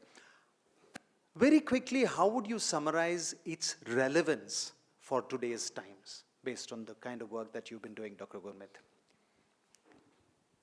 Yeah, so I think, one would like to reiterate the point that we have to move away from the narrow definition of yield when we look at output. Also, I think we need to connect it with consumers, because finally it's the consumer who's going to pay for it, right? And so we have to start looking at use cases of these, right? I'm just taking the example of, say, one example of tea, for example, an area where I've worked extensively. And tea, Assam, you have productivity of 2 tons, 2,000 kgs per hectare. In Darjeeling, you have about 400 kgs per hectare. Right? And the farmers are now going to switch to an Assam kind of a production, because the use case there is very different. No, it's a non-milk tea. You have it for its sensorials. And similarly here, we need to start thinking of what is the consumer going to use it. Now, there is an example of modern agriculture. We did that with, you can think of Pepsi, for example, Pepsi, the Frito-Lay chips, right, which go into making French fries or into the Lay's chips, where they looked at certain, what are you growing it for, what's the use case, and from zero, they went forward to produce, to convert hectares and hectares, thousands of hectares into a certain variety. So what is the use case of our TEK? How will they compete? So we have to change the pitch. I think what we are trying to do, if we start comparing things like yield, is we are trying to play cricket on a soccer field. Right? What is the field for TEK? It has to be a little different from the field that we are playing with the modern chemicals. So they both will survive, both will stay. There are use cases for both. I don't think it's a pitch of once against the other. Yeah, it is what is the use case and what's the pitch for this that we have to create. And does it have a consumer pull? Right? Wonderfully put, wonderfully put. I think Greg mentioned that this forum is about bringing about a rebalance in the way India thinks about agriculture. It's not really trying to replace one or the other. That's not the purpose of this Indigenous Seed Forum. We are only saying that some playing fields have to be the same so that we can understand the importance of one, not as a disadvantage to the other, but as separate playing fields. So we are not really trying to replace one system of agriculture with another, but we are trying to say that judge us on even playing fields. Would that be, thank you very much. Yes, Mrinalini. Thank you for all your inputs. It's actually really exciting for me to listen to all this because as Dr. Rao knows, earlier this year we brought together a huge international consortium with 8 academic institutions from across Europe, with the Art of Living's Sri Sri Institute for Agricultural Sciences and Technology Trust, to research exactly this, exactly the various components of natural farming, and see within the European context. It's very fascinating. So I'm not a scientist, I'm a lawyer by training, but Europe is passing very fascinating new laws. So one of the laws that they're considering right now is called the Circular Economy Marked Fertilizers, CE Marked Fertilizers Regulation, which you probably have heard of. And what they really want to do is exactly what's happening in natural farming. They want to recycle nutrients from farm waste, from manure waste, and bring it back as circular economy marked fertilizers, natural fertilizers, for cultivating soils in a sustainable way. Why are they wanting to do it? Is because they're seeing that there is a rapid rise in consumer demand, which is exactly what you were saying right now, for organic produce. And these organic consumers are becoming more and more alert and aware of what is it that is going into their food. And they are demanding that this kind of natural farming techniques where everything is recycled in the local areas and then used for cultivating their crop be what they are getting in the end on the plates. So this is very fascinating. The other law that Europe is considering now is actually now passed already last year, is the new EU organic regulations, where they are saying even what our, so to speak, traditional knowledge has been saying for centuries, that it is not uniform seeds that are useful in all types of agriculture. In organic agriculture particularly, this regulation is saying that they want to promote the use of so-called heterogeneous seeds. Seeds which are not uniform, they are not dust tested to be uniform and stable, but rather they have to be non-varieties. That means they shouldn't fulfill the variety definition under the UPOV Act, but they should be heterogeneous, locally adapted, and that has, according to the research that the EU has already done, huge benefits for localized organic farming. So I find this to be very fascinating somehow, and this is why when we were discussing the subtitle for our conference, we thought, traditional knowledge meets modern science. All the wisdom that I've got from Dr. Rao, learning from him over the last several months about natural farming, it's really fascinating for me. So. Yes, thank you. Thank you so much, Mrinalini.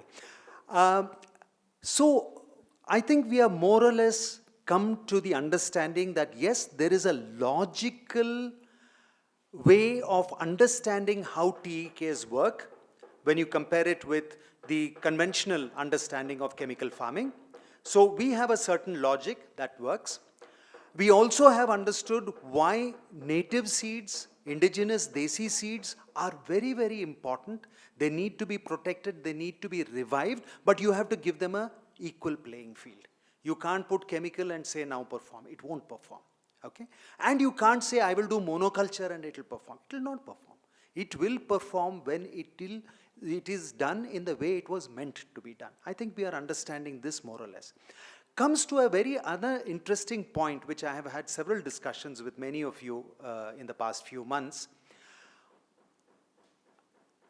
Improved varieties, hybrid varieties, GMO varieties, the ownership of that particular variety is very clearly defined. Either a company owns it, or an academic university owns it, or the government owns it, or whatever, but we know that who is the owner of that variety. And by nature, hybrids and GMOs are such that nobody can make seed from that. So every time you go back to the company, you buy. So everything is very protected because the traceability of who the owner is in the hands of the owner. Now in indigenous seeds, if I give you one desi seed, You can take and multiply and make 1 million seed from that. You can sell that 1 million seed. I will not get anything from it. कितने किसान हैं इधर जिनकी देसी बीज उनके पास थे, उनकी फादर ग्रैंडफादर के पास, उनकी फैमिली में था कुछ देसी बीज, फिर उन्होंने वो देसी बीज अन्य लोगों को दिया, वो लोग मल्टीप्लाई करके करके जो है वो बिक रहा है, कोई पैसा बना रहा है उसको बेच के, लेकिन ये जो फार्मर ओरिजिनली उसको प्रोटेक्ट करके सीड कीपिंग किया था उसको कुछ नहीं मिल रहा है. So this is one of the things where I'd like actually Sunita ji to come in here. In indigenous seeds, first of all, we don't have a mechanism of identifying. I have got 3 varieties of pumpkin, which I have saved, come from 3 different parts of India, given 3 different names by the local people there, but something tells me they are the same. We don't have any detailed descriptors like we have for improved varieties or hybrid varieties. We don't have descriptors and we don't have gene markers to say that this is that particular variety.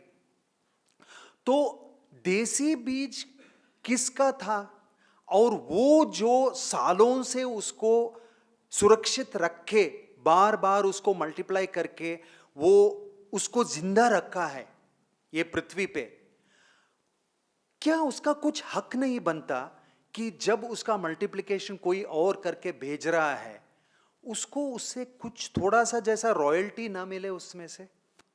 कितने किसान हैं जिनको ये अच्छा लगेगा? अगर ऐसा कुछ सिस्टम गवर्नमेंट ऑफ इंडिया बना सकता है तो आपको अच्छा लगेगा कि आपकी बीज कहीं भी मल्टीप्लाई हो रहा है और हर मल्टीप्लिकेशन में छोटा सा उसका जो प्रॉफिट है आपके बैंक अकाउंट में डायरेक्टली जा रहा है. ये एक अच्छा सिस्टम रहेगा. नागपाल जी, आपको कैसा लगता है? बहुत बढ़िया रहेगा ना? हाँ, अगर ऐसा कुछ सिस्टम होएगा कि हर बार जब मल्टीप्लाई होता है, अभी तो कोई सिस्टम नहीं है क्योंकि कोई भी कहीं भी मल्टीप्लाई कर सकता है, उस पर कोई ट्रेसेबिलिटी नहीं है. तो how do we bring about what we call varietal patents? I mean, it will be a misnomer in this context.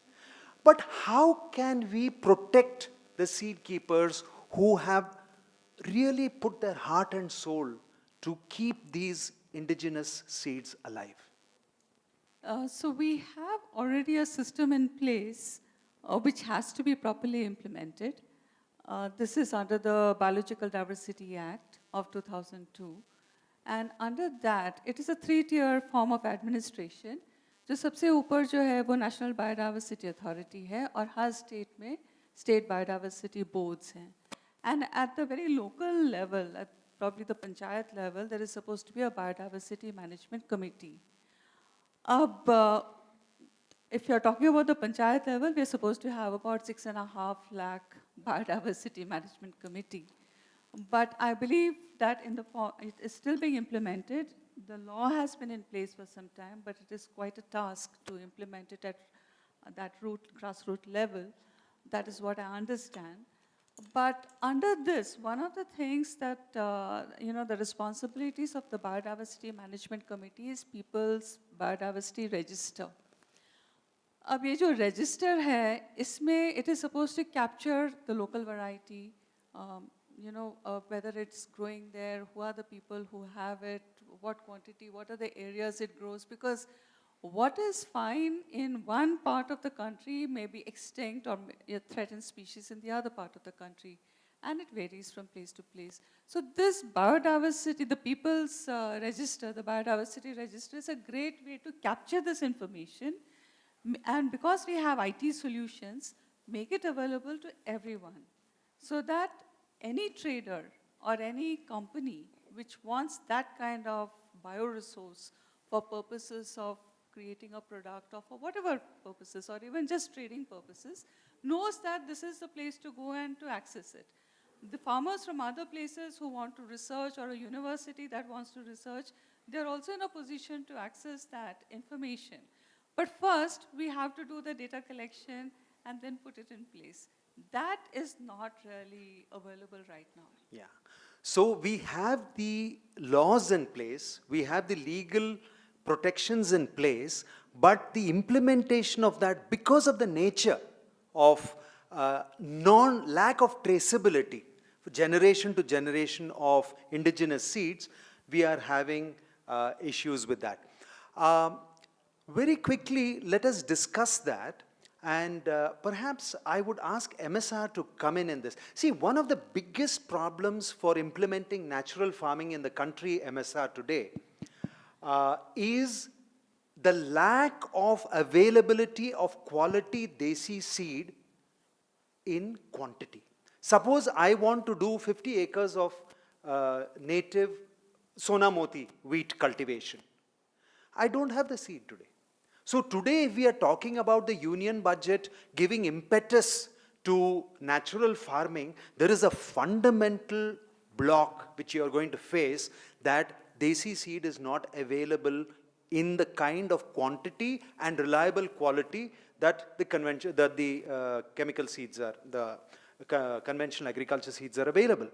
So regardless of what the government wants to go forward, if desi seeds have to be made available in quantity and in a reliable, with a reliability tag to it, that means they are good desi seeds and the farmers can invest in that, then desi seed multiplication has to become incentivized. Farmers today are not multiplying it in a big way because they will make profit only one sale. They don't make profit down the sale. You have been an industry expert in many technologies that involve cutting edge technologies like blockchain and so forth. What would be your 30,000 feet view of how we can look at this? Thanks for the opportunity. And actually, I was fascinated to hear what Sunita ji said, that there already in some form has, there is some kind of a structure available where source data can be picked up, correct? So the place from where I come, and I want to look at something like this, there are few parameters that drive it, and I would talk about that and say, answer your question, right? So when you have got something like this, it's so important to know source information, right? And the ability to continue to keep that source information updated, right? That becomes a number one requirement. So if there already exists environment or an infrastructure of this kind, where you are at a state level and you are at a district level, I'm assuming that's a possible working component for source capture of information, right? Let me jump the gun, because once you have the source information, right, you should have the ability to capture and trace this right from where it is being picked up to the multiple regenerations that it goes through. Right? Blockchain, from the space that I come from, basically forget the technology, right? I don't, while I'm a technologist, I don't like to, lead with technology, because that is never the answer to the solution, right? What you want to look for is a mechanism, right? A mechanism where you have got 100% traceability of, and traceability is the most important word, correct? So there are 2-3 key phrases, right? Traceability is important, which means you are able to know where it has come from, who has picked it, and which generation has it gone through, correct? So once you have the traceability, let's say there's one person who has started a seed, 3 people have picked up from him, that becomes another 9, and so on and so forth. As you go down this pyramid chain, you are able to know who did what from whom when, correct? So you know who, you know where it was picked up from, when it was picked up, and you know how much was, correct? Now when you have these pieces of information, these become very important for tagging or tracing any activity, correct? One of the best known, and if you look at the new generation technology, right? while blockchain has had a bad name thanks to cryptocurrency, Bitcoin, and the challenges around it, right? And there's the jury's out there still, correct?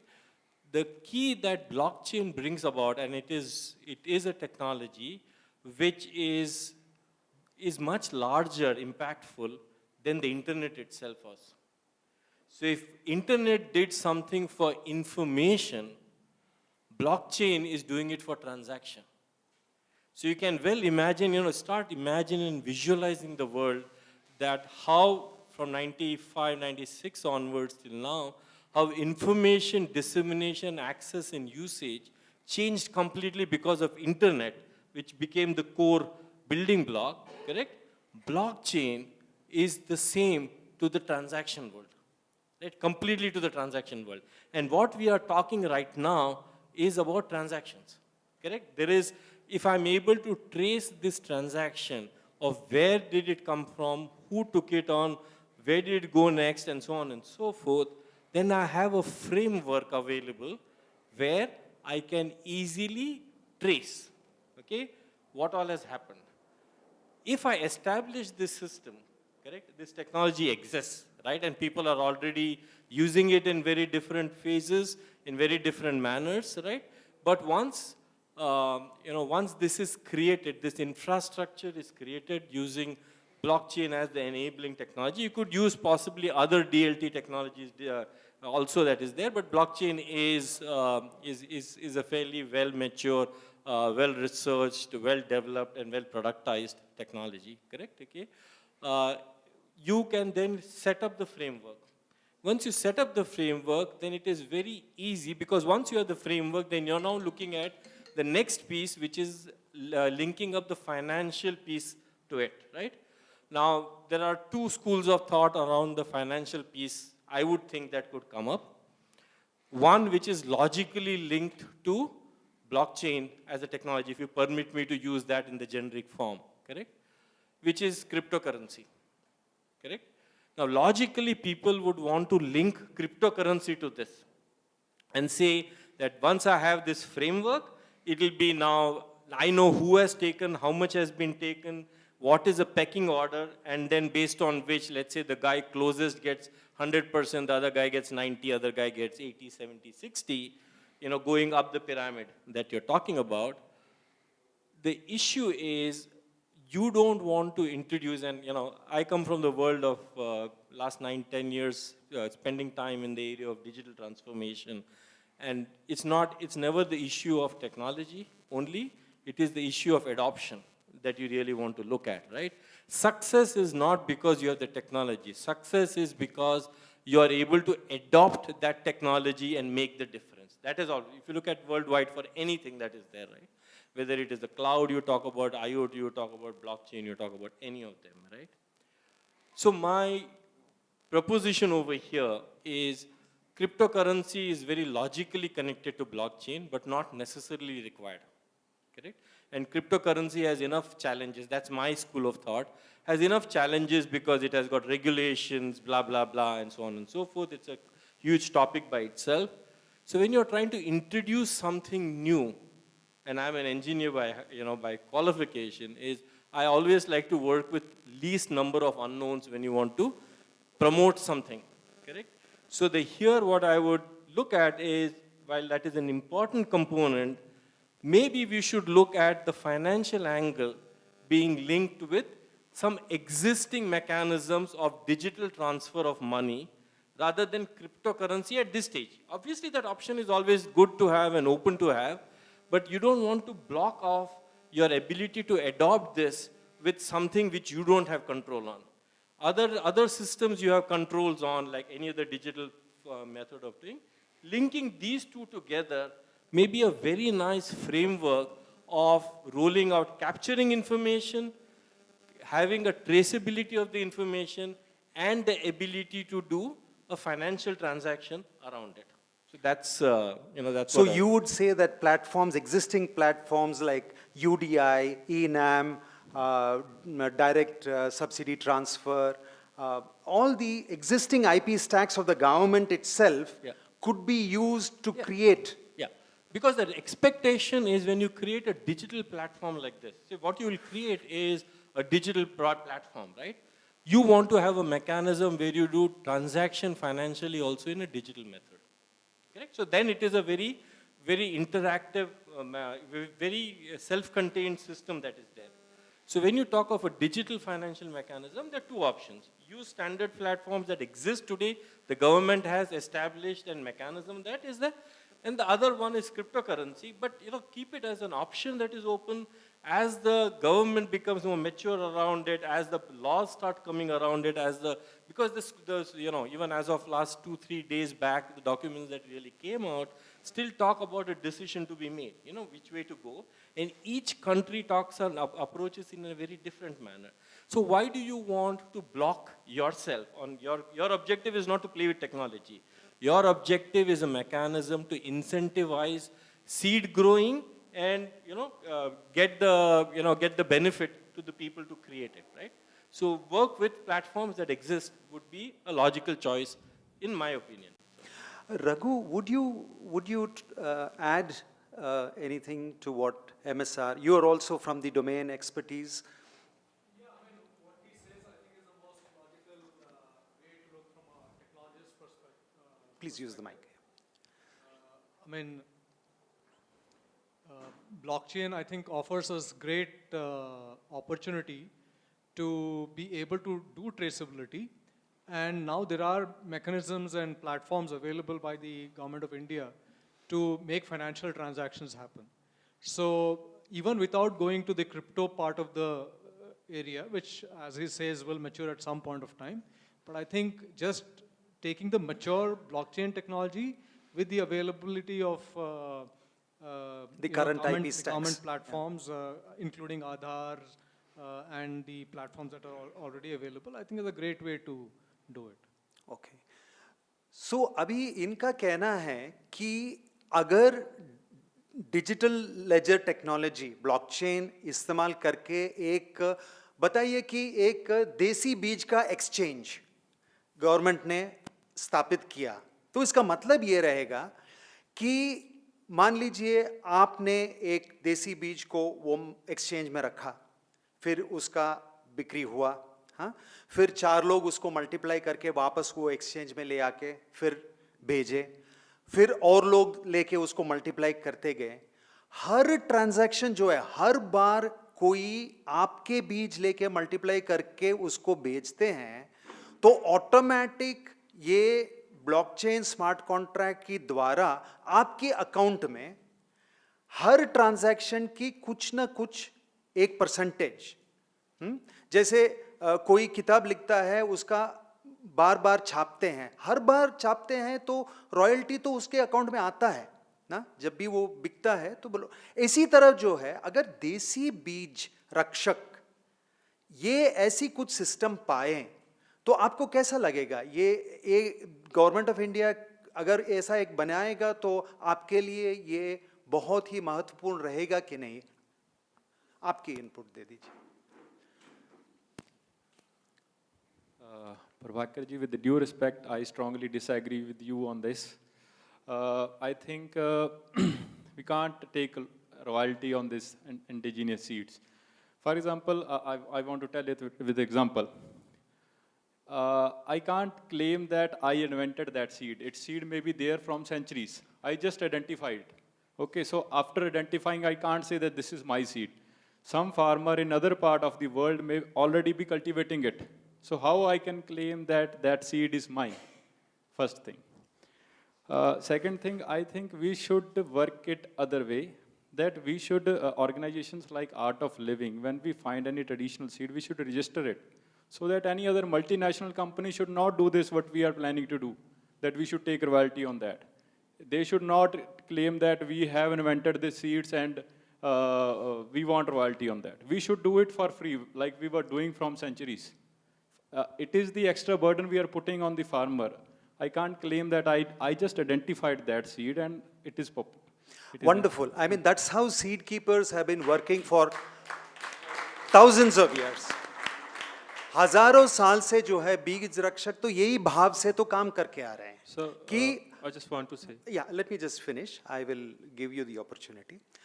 ये भाव से, क्योंकि ये खुदरत माँ धरती ने हमको दिया है और इसको हम सुरक्षित रखना है, जो भी इसको लेगा और उसको इस्तेमाल करेगा, so be it. हम प्रॉफिट के लिए सीड कीपिंग नहीं करते हैं. ये भाव तो मैं समझता हूं, मैं भी बीज रक्षक हूं, मैं भी तो यही कर रहा हूं मैं. लेकिन अगर हम प्राकृतिक कृषि को मेन स्ट्रीम में ले आने का है और ये बीज जो है अधिक संख्या में इसका डिमांड आएगा देश में, तो छोटे जी बीज रक्षक, हम लोग बीज तो रक्षक करते हैं, इसका सुरक्षित रखते हैं, लेकिन कौन सी कितना क्वांटिटी में करते हैं? हम जितना हमारी कैपेसिटी है उतने में करते हैं. लेकिन अगर आप पूरा भारत देखें और अगर आप मान लीजिए कि इवन 10% पेनिट्रेशन आप इंडिजिनस सीड्स को ले आने का है, तो आप कैलकुलेट कीजिए सीड का डिमांड कितना टन्स में होएगा, हंड्रेड्स ऑफ टन्स में होएगा. तो इसको इंसेंटिवाइज करने के लिए, सिर्फ इसको इंसेंटिवाइज करने के लिए हम ये बात कर रहे हैं कि अगर एक टेक्नोलॉजी का प्लेटफॉर्म हो कि अन्य लोग जो पैशन से करते हैं वो तो पैसे के लिए नहीं करते हैं, लेकिन जो अन्य लोग भी इसमें आना चाहते हैं उनके लिए ये मदद करेगा. ये चर्चा चल रहा है अभी. हम लोग सब तो अभी तक तो ऐसे ही करके आ रहे हैं, लेकिन जब डिमांड बहुत अधिक बढ़ेगा तो कुछ ना कुछ, क्योंकि अभी केमिकल हाइब्रिड वगैरह जीएमओ जो है उसका बहुत क्लियर है, उसका ओनर कौन है बहुत क्लियर है, उसका हिस्ट्री. तो इसके लिए हम सोच रहे हैं कि ऐसा एक कुछ टेक्नोलॉजी अगर गवर्नमेंट इंट्रोड्यूस करें तो कुदरती खेती का एस्टेब्लिशमेंट और जल्दी हो पाएगा और फार्मर्स अडॉप्ट कर पाएंगे. इसके बारे में बस ये चर्चा हो. Yeah, I agree on that, but I think that instead of royalty, we should look some other way for doing this. Could be recognition. Recognition. Could be recognition. So what I am saying is that traceability, I think importantly we are looking at traceability. I think traceability, I agree with you. There may be many ways of incentivizing. It could be monetary, it could be by recognition, it could be by other government schemes, whatever. But I feel that some incentivization is required to give this a mass impetus. Yes, you would like to contribute in this?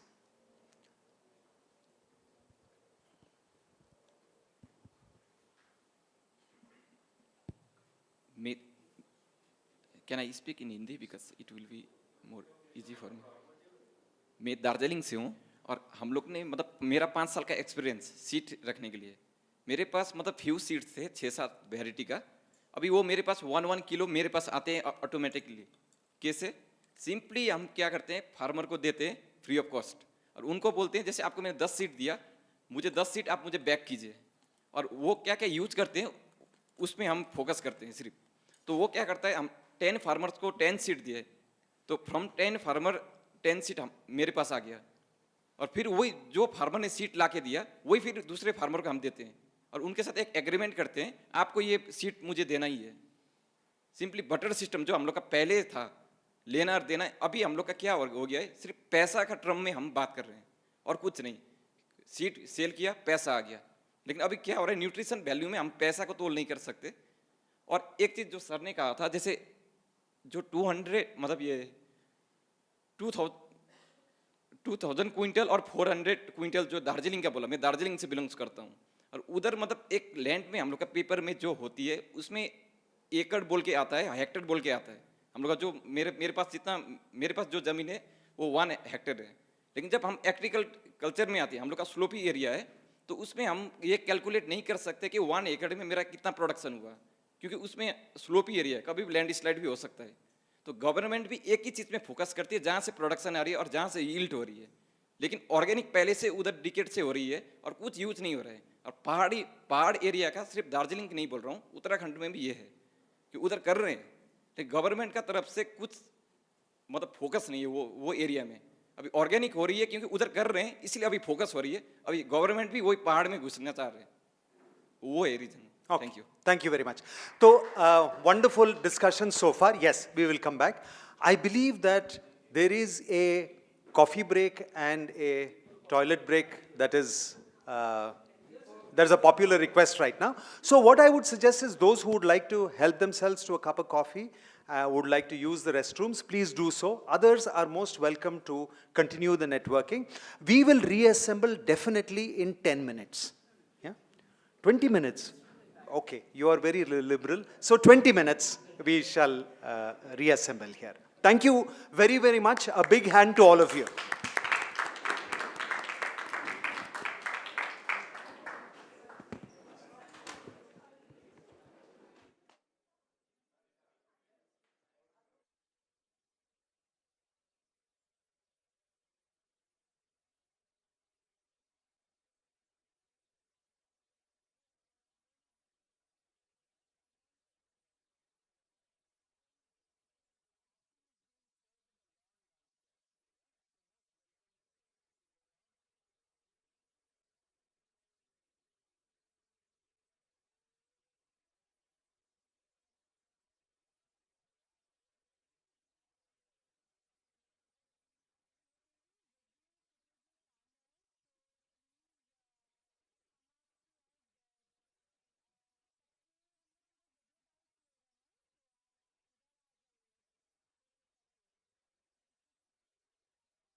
उन्होंने कभी भी, और इनका पूरा महिलाओं का एक पूरा समूह है जो वहाँ पे काम कर रहा है। दूसरा जिला भाई, ये कोई गांव है, विलेज है कोई, मतलब जहाँ पे पहुँचना भी बहुत मुश्किल भरा काम है, वहाँ पे ये लोग काम कर रहे हैं।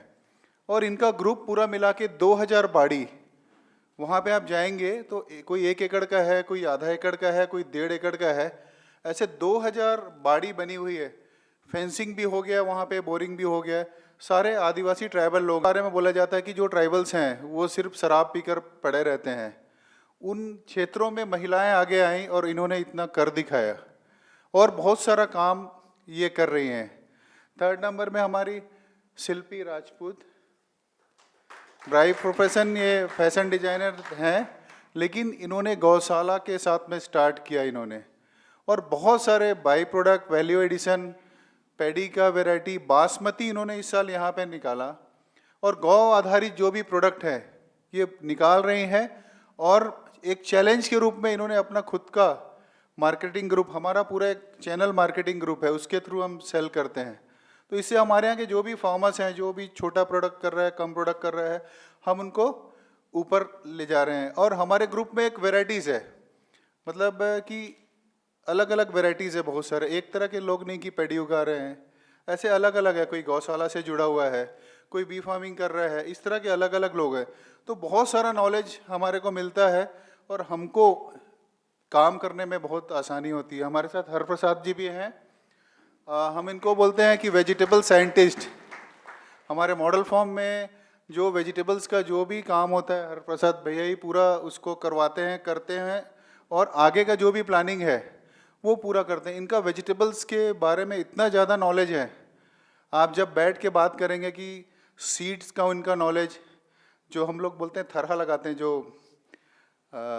जो पौधे को हम अलग अलग वेजिटेबल्स का निकालते हैं, उस पे इनका मास्टरी है कि ये कैसे उनको ग्रोथ करते हैं, क्वालिटी कौन सा अच्छा है कौन सा बुरा ये डिसाइड कर लेते हैं, और फिर कैसा कैसा मिक्स क्रॉप्स में कैसा करना है, और पूरा मल्चिंग, बीजामृत, जीवामृत, सारी चीज़ों का उपयोग करते हैं। तो 4-5 साल पहले जो हम लोग ये सब स्टार्ट किए थे तो हमारा ज़मीन बंजर के जैसे में था। आज वो जाएंगे तो वो लैंड एकदम परपोरेटेड लैंड हो गया है। गर्मी में भी आप चलेंगे तो आपका पैर धसेगा, थोड़ा सा भी बारिश आने से अर्थवर्म्स ऐसे आप निकालेंगे तो पूरा गुच्छा अर्थवर्म्स का आ रहा है। तो ये नेचुरल फार्मिंग का एक पावर है।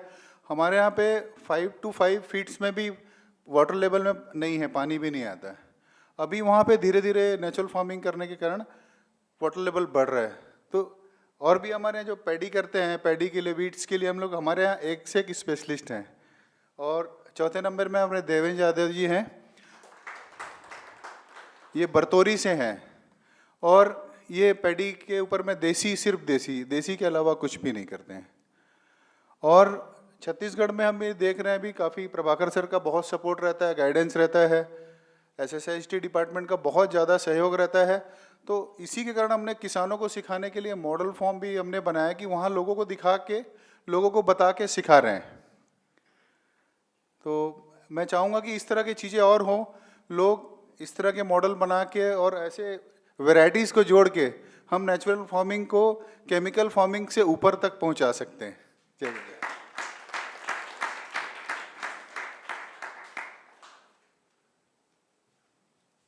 Okay, so I wanted to mention too that the farmers in Punjab, we have a couple of different farming communities that are here today. I'm going to talk a little bit more about Sonamoti shortly, so I will be asking for their input and some reminders once that part's done. So I think I will now go to, if Ravi wants to say a couple of words. He's innovated a really interesting method of storing seeds, which comes from traditional inputs from tribal areas.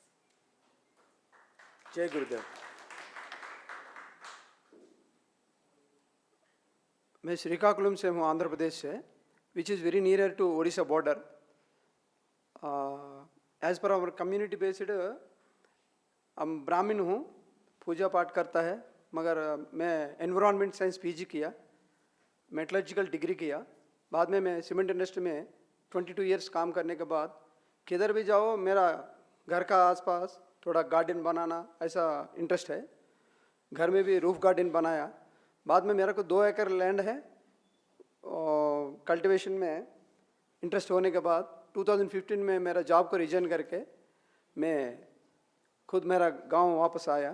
उधर में मेरा interest पहले सुभाष पालेकर जी का programmes में participate करके धीरे धीरे पहले प्रोग्राम में जाने के बाद क्या हो रहा है और फील्ड में क्या हो रहा है मैं थोड़ा सीखने के बाद खुद में 2 एकड़ में काम शुरू किया। 1.5 acre is mango trees, which is distance between each plant is 9 meters, that means around 30 feet. So after completion of mango crop, the vacant land is used for vegetables and millets and finally flowers, marigold like. So I have divided the total crop into 3 groups. Each 3 months I will cultivate in the Kharif season millets because I am only the farmer who is doing multi-crop in mango. Remaining all the farmers are vacantly they are land को ऐसा छोड़ते हैं ना.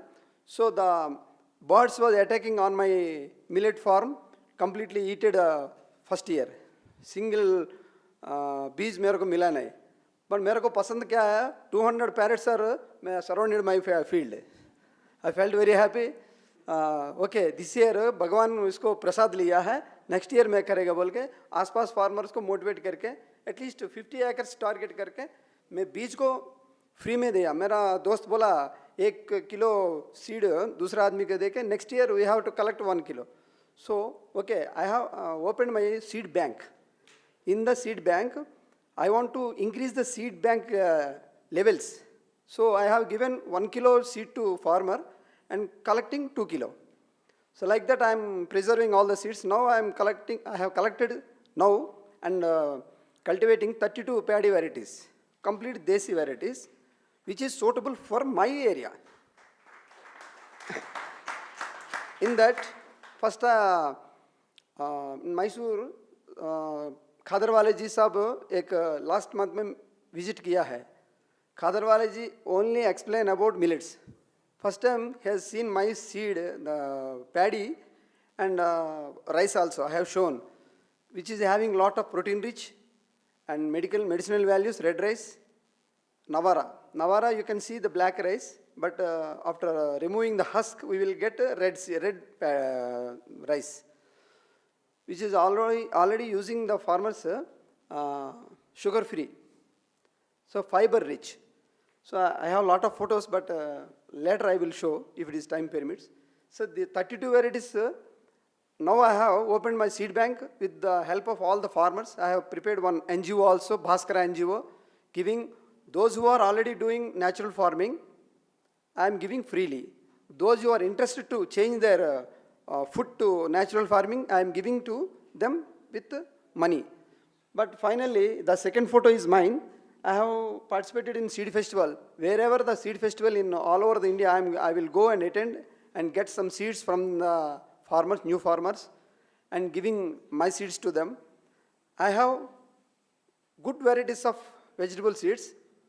Anyone, please contact me. I will give the number. 3 varieties of vegetables which is very familiar but not available in anywhere.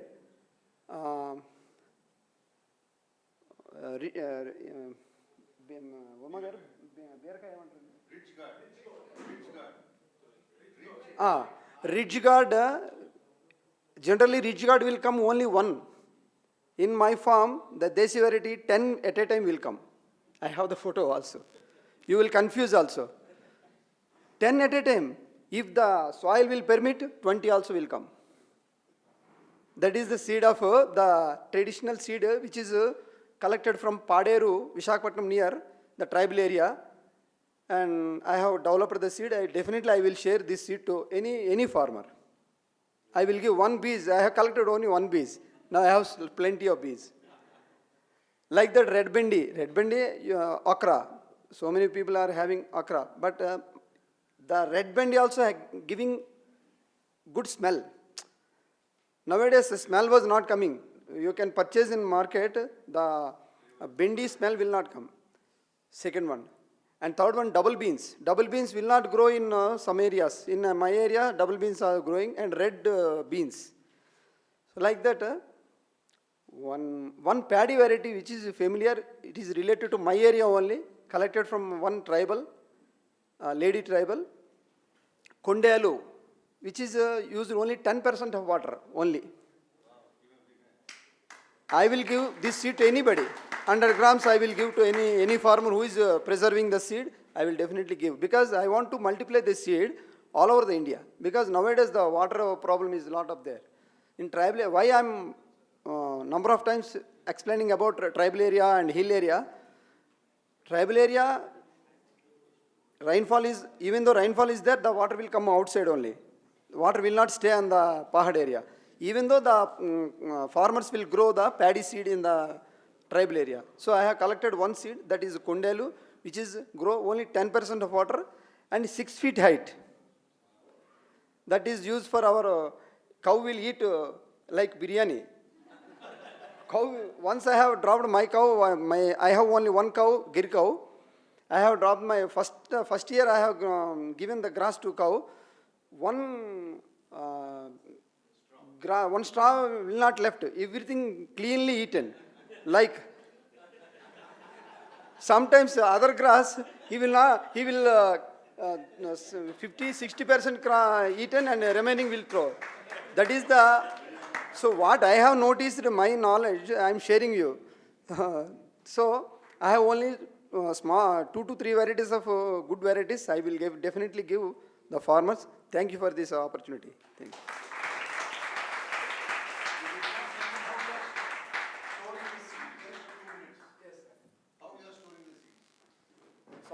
Sorry. After seeing all of you, I forgot what I want to tell.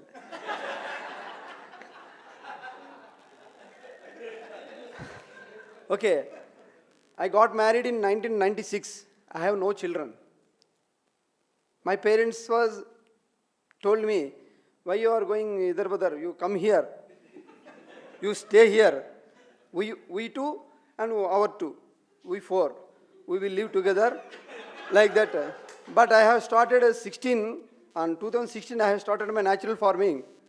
Now my wife was carrying. Seeing I'm eating my products only. And 1+1 offer, my wife was in twins. Having in picture release hone wala hai next month mein. 8 mahina hai. So I felt very happy. Subhash Palekar ji and Shri Guru ji ka pranam hai. I have completed 2 advanced courses also here in Visakhapatnam. So regarding seed protection, we have to select in different areas. The protection of seed different tarika hai.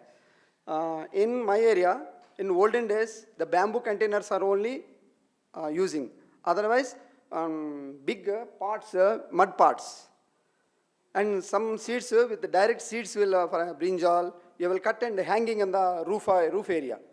It should be some hut only, prepared by the palm leaves hut. So the atmospheric condition will be balanced in the palm hut, compared with cement floors, etc. So first of all, I will select some bamboo containers with having at least 100 kilo vajan wala. Usko under inside we have applied the cow dung and mud. The pond ka mud we have selected from pond mud and mixing with the cow dung, and inside apply the container inside and along with neem leaves. So after drying the container, we have to keep the seed inside and completely cover with neem leaves, and finally we have covered with grass, paddy grass. Finally pack with and cow dung and mud. Complete pack. It will give 2 to 3 years of germination values will not drop and will give good result. No insect will go inside. This is one tarika. Second tarika, the seed amount is lesser than the 100 kilo. We have to keep in pots, mud pots. And third one, hanging the vegetable seeds in the inside of the hut. And in Odisha and some areas I have noticed, some of the people may know, inside the house, in front of their house, they will dig one hole and cover with grass and put the paddy seed. And again they will cover with grass and completely pack with mud. In Odisha tribal area, you go anywhere, you will see in front of their house one heap. I have wondered and I have got some smile. Isko dimag nahi hai, why in front of this house they are preparing some this. This is my Lakshmi. My Lakshmi is in front of my house only. So whenever they need, they will open next year they will open the container, the mud, and remove the seed and they will use. It will give good taste also. Finally, I got the message, taste will be increased. This is one tarika hai. And some seeds, pumpkin seeds, like that some syrupy liquid will be adhesion with the seed. That time we have to apply, cow dung will be dried. In villages we prepare some like this, and it will burn. Cooking purpose they will use. After that, the ash will be remain in the area. That ash will be applied to the pumpkin seeds and dried in the shade. It will remain 2 to 3 years. It will give some protection with insects. It will not damage the seed, the quality and germination value. Like that, so many things. And some red soil also apply with the seeds. That will also coating with pulses. We will apply pulses with red soil, applying the seed and dried in the shade only, not in the sunlight. That will also help a lot for the seed protection. These are the techniques what I have applying regularly. Thank you for giving the opportunity. Thank you.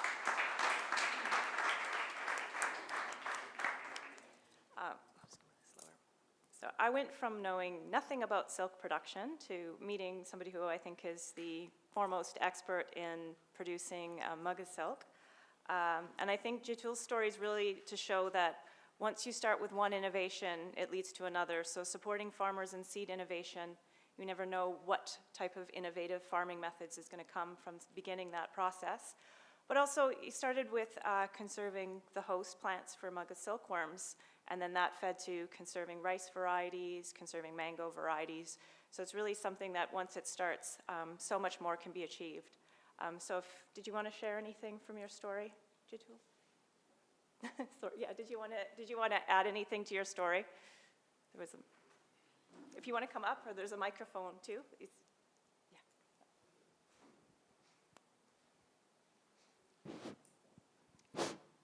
I am Jatin Soikia from Lakhimpur district, Assam, and I am involved.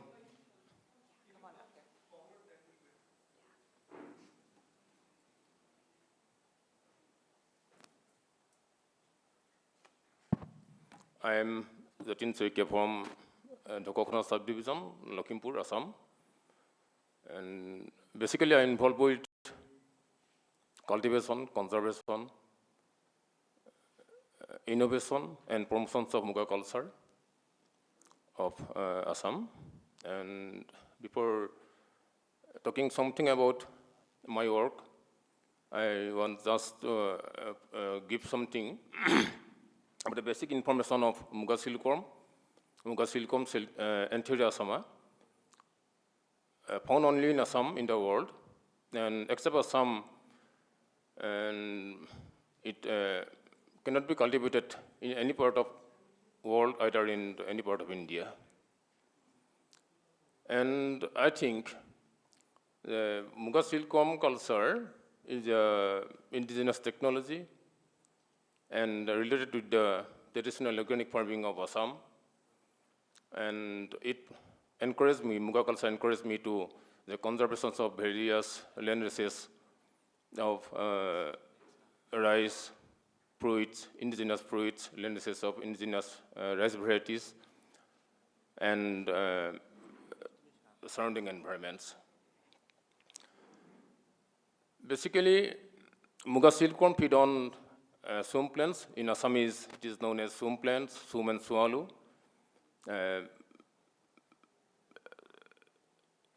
Partia bombicina, sum, and sualu Lichia monopilata. And occasionally it feeds on the locally known as Digloti Lichia salicifolia.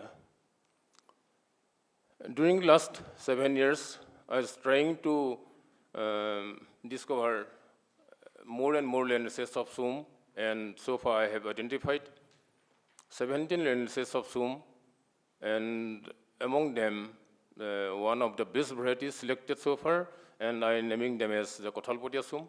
And distinguishing feature is that the single leaf weight of this particular plant, Kothalpotia Sum, the single leaf weight is 1.20 gram in average, whereas the average leaf weight of Sum plant is 0.5 gram, 0.51 gram, and the lowest is found in a particular landscape name. I'm naming as in Assamese name, the Dalimpotia Sum, where it is single leaf weight was 0.19 gram. And secondarily, I put myself on the innovations of lenses of Mugas silkworm anterior Sama. Originally, it was found that it was no race. There is no race in anterior Sama Mugas silkworm, and I am trying to isolate the lenses of Mugas silkworm, and the work is progressed till now, till today, and I think I may identify at least 5 lenses of cultivar ecoraces of Mugas silkworm anterior Sama. And in this connection, in association with the Mugas silkworm culture, involvement with the Mugas silkworm culture, I was trying to conserve the other wild silk varieties of silkworm found in the Lakhimpur district of Assam, and these are the indigenous races of Tosar silkworm is found in the Brahmaputra Valley and Subansiri Valley, footprint rivers of Subansiri, and they are found to feed on the Jizibas jujuba in the wild condition. And I'm trying to cultivation of these indigenous lineages. And apart from this, I was trying to cultivate. I'm trying to testing the cultivation of Attacus atlas and Actias silinis also. And in this regard, except from the sericulture, I was involved in the identifications of wild lineages of mango found in Assam, and so far, in the last 27 June, the presentation program was it was all demonstrated in the presentation program in Dhokokona subdivision, and so far 52 indigenous lineages of mango has been identified from Lakhimpur and Dhemaji ecoclimatic region. And thank you.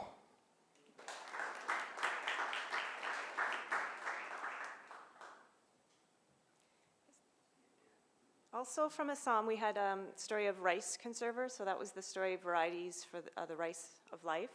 So looking at how different water levels in Assam, obviously there's real issues with flooding, and some rice are able to tolerate completely being submerged, and then some farmers have different issues with variable water levels. So I don't know if Surin Bora in the back and Monique, if they want to say anything about the work they do in conserving rice.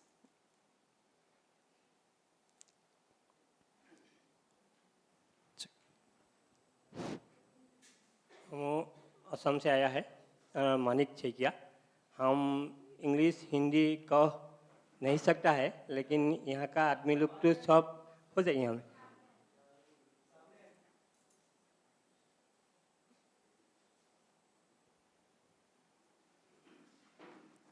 Just as they're coming, I wanted to mention, though, that when I was going from Punjab to Assam, I was told how such a different area to go to. But of course, there is still the concern of quality, getting quality desi seeds. So there. Okay, go ahead. हम English और हिंदी अच्छी से कह नहीं सकता है, इसीलिए हम असमिया में बोल रहा हूँ और हमारा सारा ही बता देगा। मैं लखीमपुर पर आइছোঁ, মোৰ নাম মানিক শইকীয়া। মই জৈৱিক পদ্ধতিৰে অকল বাও খেতি কৰোঁ। মই 10 বিঘামান বাও খেতি কৰোঁ ৰঙা চাউলৰ। He is Manik Soikia from Lakhimpur district of Assam, and he is cultivating deep water rice, bao rice, that is called bao rice in Assam, and in organic way. That is traditional way actually. আমি বৈজ্ঞানিক সাৰ বা ৰাসায়নিক সাৰ কোনো প্ৰয়োগ নকৰোঁ, আমি জৈৱিক সাৰেৰে কৰোঁ। আমাৰতো ইতিমধ্যে অৰ্গেনিক চাৰ্টিফিকেটো আমি পাইছোঁ, আৰু আমাৰ জেগাবিলাক খুব দ পানী হয়, সেয়ে তাত আমাৰ উন্নত জাতৰ খেতি কৰিব নোৱাৰি, আৰু সেয়ে আমি সদায় বাও খেতি আজি কৰি আহিছোঁ, আৰু আমি বাওটো আমাৰ যিটো ৰঙা চাউলৰ ধান বাহিৰত পঠিয়াবলৈ বৰ্তমান আমি সক্ষম হৈছোঁ। As the area, district is usually flooded, you might be knowing this year also flood is occurring in Assam, so they cannot go for other cultivation except this deep water rice, and he is cultivating 10 different varieties. Deep water rice is basically red rice, which from my side I am adding, which contains up to 32.5% zinc. Then this is monograph we have from our research station we have published. Then iron, all other minerals, good quality red rice. Earlier it was exported to German also. So he is involved in that deep water rice cultivation. মই এই বাও ধানৰ খেতিটো ৰঙা চাউলৰ বাও ধানৰ খেতিটো কৰাৰ বাবে আৰু বাও ধানৰ কঠীয়া সংৰক্ষণ কৰাৰ বাবে 2012 চনত মই ভাৰত চৰকাৰৰ পৰা ৰাষ্ট্ৰীয় সন্মানো সংগ্ৰহ কৰিছোঁ। বিশেষ মোৰ ক'বলগীয়া ইমানেই আৰু। For conservation of deep water rice, he was awarded by Government of India as in 2012, I think by PPVR, Plant Genome Savior Award. মোৰ বাও খেতিবিলাকৰ নামবিলাক নেঘেৰি, বেদল, অমনা, মাগুৰি, ৰাঙলি, ককোৱা, বিয়ৈ, বোকাজাহিঙা, জোল আৰু চকফলা। And these are the deep water rice varieties he is cultivating. This is nothing to be translated. These are the name of those varieties. নমস্কাৰ।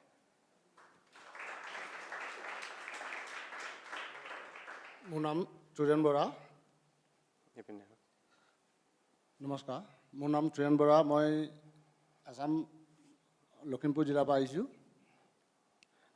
His name is Suren Bora from Lakhimpur district of Assam. মই কিছুমান মানে আমাৰ local variety সংৰক্ষণ কৰি ৰাখিছোঁ বা কৰিও আছোঁ আজিলৈকে, যেনে হলপোনা, বৰজাহিঙা। Till date, he is cultivating some of the local varieties of paddy, like নাম হলপোনা আছে এক নম্বৰত, বৰজাহিঙা, হোৱাকমণি, বৰা, চকুৰা, তেনেকৈ প্ৰায় 16 বিধমান ধান আছে মোৰ গুৰিত। He is cultivating 16 numbers of such local varieties of rice. This is special quality of rice actually. Next. Next তাৰমানে মই সেইখিনি ৰখি আছোঁ আৰু বহুত যত্ন কৰিছোঁ, মানে হেৰিকে আজি 2012 চনতে মই ৰাষ্ট্ৰীয় পুৰস্কাৰ হেৰিয়ে পাইছোঁ তাতে দিল্লীত, গতিকে সেইখিনি কৰি ৰাখি আছোঁ ছাৰ মই সেইটো আৰু। He is conserving all this varieties and he was also awarded Plant Genome Savior Award during 2012. ধন্যবাদ আৰু।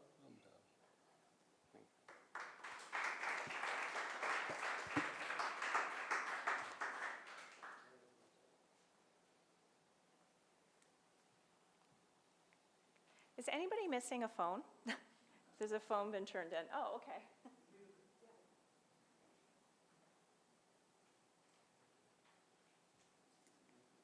Again, my slide won't advance. I will just briefly discuss the Sonamoti story before lunch, and then we will be ready to.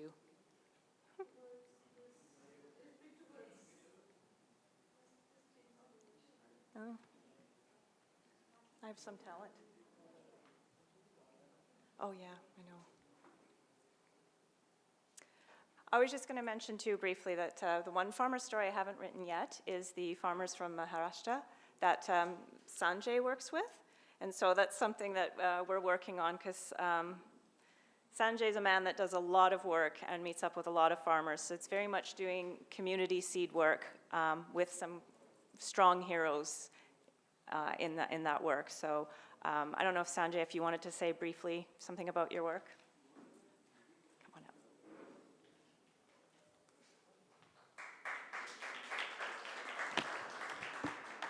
Namaste, I am Sanjay. I am working with BIAP Development Research Foundation, which is a Pune-based organization, and we are working on indigenous seeds and this tribal community since last 13 years. So I am going to share just briefly what we are doing. It's a community-led approach and blending community knowledge with science and technology input, and how we can develop the model of community-level seed production, seed banking, and then linking it to the market. All these things we had done, and the approach of community-led conservation revival and its use, because conservation is one part, but it's a sustainable use, so that community will get the benefit out of this conservation. So that type of work we had initiated in 5 tribal blocks of Maharashtra. At present, 665 accessions of different crops collected. We had done morphological evaluation of 250. Then molecular studies also we had done. We had applied for registration to PPV FRA, but response is not good. So we had applied in 2014, but still now no any these things. So I had a little bit problems with these systems, but we are now registering these germplasm to National Bureau of Plant Genetic Resources, because this is the property of India. So at least that type of protection we will get, and may in future the germplasm will be ex situ conserved over there. So what type of approach BIAP has done? First is the seed saver, second is the seed producer, then seed saver group, seed saver committee, then organization of seed producers, savers, and then community level seed bank, ex situ gene bank also we had established in Pune, so that these accessions conserved. We have prepared a database of these accessions. Who is the farmer or who is the community conserving these origins? One of the farmer had got this lady, seed mother of India, that Ravi Popere. We had got awarded from President of India last. Again, Plant Genome Savior Community Award, then Plant Genome Savior Farmer Rewards also got for our farmers. So just I want to share few things. These are the origins of the community, not an individual property. So government may prepare a database or registry. At present, that registry is not with the government. Registry of indigenous crop cultivar who are conserving, the farming communities conserving in different parts of the country. That is one thing. Then upscaling of varieties which are registered under Protection of Plant Varieties Act. Because there are two systems, you know, that is formal seed system, informal seed system. Though that variety is very good for that reason, government system cannot allow to spread in that area legally. So may Niti Aayog told, inform this district collector, whatever the good quality genotypes to spread in within that agroclimatic zone. So that type of things need to be happen. Then again, these geographical indication, GI, there are good genotypes in different parts of the country, and it's a region specific. If that variety registered as GI, then farming community will get a better benefits out of that varieties. Again, regarding this evaluation, this protection of plant variety or any registration system in India is looking after yield and some few morphological characters. But about these only indigenous genotypes, these are nutritionally rich, having some medicinal benefit, then climate resilient. There is no system to check that type of characters under protection of plant varieties database. Though there are, it is not true that all varieties are giving good yield in indigenous genotype. There are few types who are getting good yield, and with simple and selective cultivation practices. As morning also I told regarding, it's not a crop or it's not a land raise, it's a cropping system. So may government of India think on that, it's how we can revive this cropping system. For millet, millet is not a crop, it's a cropping system. 12 or 15 different crops within same this thing. So production, economics, and then soil fertility, indigenous knowledge, all these things linked together. So may government of India think to develop a database of indigenous seed saver. Just now few farmer given their feedbacks, they are doing really wonderful work. So we cannot expect to get the money from that conservation aspect. Government और में community and देश का नागरिक सब लोगों ने उनको support करना चाहिए. You are conserving these heterogeneous genotype. We are talking of seed production, then selection, upgradation, broad basing of these genotypes. That is one thing. But what about the heterogeneity? It's a heterogeneous genotypes of the country, and we cannot think of getting money from that. That heterogeneity should be maintained as it is. That is one approach. Second approach, the upscaling of worthy land races or worthy cultivars to get a good income, then linking it with the market. So that type of whole approach we have to वो देखना पड़ेगा, और उससे ही ये conserve भी होगा, revive भी होगा, और जो भी प्रॉब्लम है nutritional security, food security, climate variations, इसके लिए बहुत सारे सॉल्यूशंस इंडिया के अलग अलग कोने में है. सो ये टाइप का एक अप्रोच बना के एक ओपन सोर्स सीड सिस्टम भी होगा. क्योंकि अभी सुबह जो बात चल रही थी लीगल एस्पेक्ट की, एक वैरायटी है कोई तो एक जगह पे नहीं है, there are number of farmer, number of communities conserving that, हम कैसे उसको आईपी अप्लाई करें, यह प्रॉब्लम है. एक वैरायटी ऐसी है कि महाराष्ट्र में ग्रो हो रहे हैं, कर्नाटक में भी ग्रो हो रहे हैं. तो हमारे एक्ट बोलता है कि प्रोटेक्शन ऑफ प्लांट वैरायटीज कि जो पहला आएगा उसको रजिस्टर करो. ऐसे थोड़ी होता है, it's a common heritage of the country. So वो ऐसे ही कम्युनिटी नॉलेज, कम्युनिटी रिसोर्स जैसे डॉक्यूमेंट हो, वो सपोर्ट हो कम्युनिटी को, और ये रीजन स्पेसिफिक अप्रोच, नॉट एक सेंट्रल कोई वैरायटीज हम लाए और पूरे देश में फैलाए, ऐसा नहीं होने वाला. It's region specific approach, decentralise approach and climate और कंटेक्स्ट स्पेसिफिक अप्रोच लेके हमें ऐसे डिसेंट्रलाइज मॉडल खड़े करने हैं. लास्ट 12 ईयर्स में ऐसे 5 लोकेशन पे हमने किया है. इसका पूरा साइंटिफिक डेटाबेस है, न्यूट्रिशन प्रोफाइलिंग किया है, और सेल्फ सर्टिफाइड, कोई बाहर का सर्टिफिकेशन नहीं है. हमने हमारा मटेरियल सर्टिफाई किया है खुद ही, यानी फार्मर ने, वहाँ पे उसका डेटाबेस पूरा, and it has good market. So ये पूरा सिस्टम हमें देखना पड़ेगा, और ऐसे जो ग्रास रूट इनोवेटर है इनको डायरेक्ट सपोर्ट होना बहुत जरूरी है. वो क्या कर रहे हैं, वो कॉन्जर्व कर रहे हैं, देश के लिए कॉन्जर्व कर रहे हैं, उससे उनको पैसा मिलने वाला नहीं है. नहीं सो ये शेयर एक्सचेंज के बारे में भी हमने डिस्कस किया. अभी शेयर एक्सचेंज में प्रॉब्लम ऐसे है कि maintaining purity of germ plasm वो बहुत डिफिकल्ट है. सो ऐसे कीन इंटरेस्टेड फार्मर जो विद इन द रीजन वो सीड प्रोड्यूस करे और वो विद इन रीजन उसको फैलाए, तो ये अप्रोच लेके करेंगे तो बहुत अच्छा रहेगा. ये हमारा 12 इयर्स का एक्सपीरियंस का एक डेटाबेस है, नोट है, बाद में मैं आप सबके साथ मेल पे शेयर करूंगा. Thank you.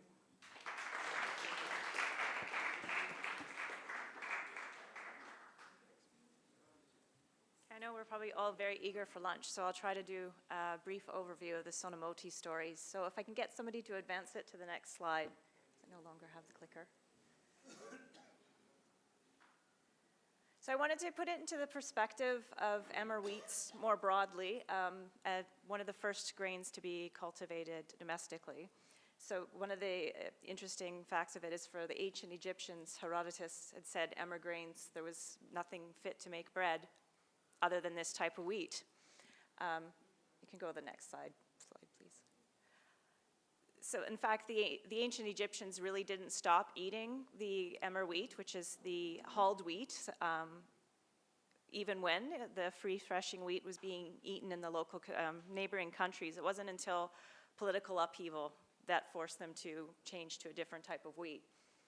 So this is the idea that people are starting to see that emmer wheat is something that is nutritious, it tastes good, it's becoming the everything old is new again, appreciating the old traditional varieties. So I just took an example from Italy, and another example of not one way of adjusting to something doesn't fit all different areas of the world. So for Italy, they were able to do a geographical indication and be very specific about the cultivation techniques that were going to be used. So they had to be traditional cultivation techniques in these mountainous regions. And this is the only grain that was successful in the mountainous regions because it's hardy. And so the Italians, appreciating this variety of wheat, the way it's cultivated, the superior nutritional qualities, the geographical indication worked really well. And it's also, they have issues with socioeconomic problems. So because this wheat gets a higher price, that helped address the wider issues happening in Italy. But at the same time, geographical indications don't always work. So if we look at even the Muga silk, there's problems with impersonation, so products that have a similar name and the customers aren't aware that that's a different type of silk, that's not actually the real golden silk. So it's definitely one size doesn't fit all. So we've picked the Sonomoti story because it covers quite a few different wide issues that we're talking about, especially in the prongs after lunch. So one aspect is IP broad. So by doing these nutritional tests, giving this variety a name that was easy to remember, describe the varieties, golden pearl, that's a form of IP broad because that communicates something to the customer. They know what they're getting. They know that this is a variety with less sugar, high folic acid, high mineral content. The issue of traceability comes up because we have Vrinder who received a handful of this grain from the Pingawara ashram. And of course, as a researcher, that's not enough for me. So where did it come before it was at the ashram? And it took some digging, and all I have is an unnamed farmer from South India who cycled and walked up to Punjab on a yatra with 2 plants. And that's how the Sonomoti came to Punjab.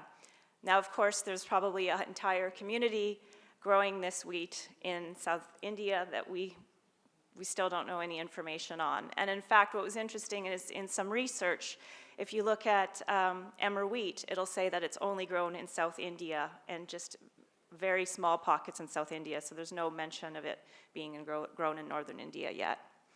But one of the concerns that came up too is if you have other farmers producing this seed and they are not as knowledgeable as the farmers who started with it with the art of living, is that seed still going to maintain that high quality and that product integrity? And so I was starting to say in Assam, they had concerns with Saran Manek had told me that they would give their rice to farmers, but they didn't take seeds, so there wasn't the seed exchange because they didn't believe that other farmers were taking as much care in seed production.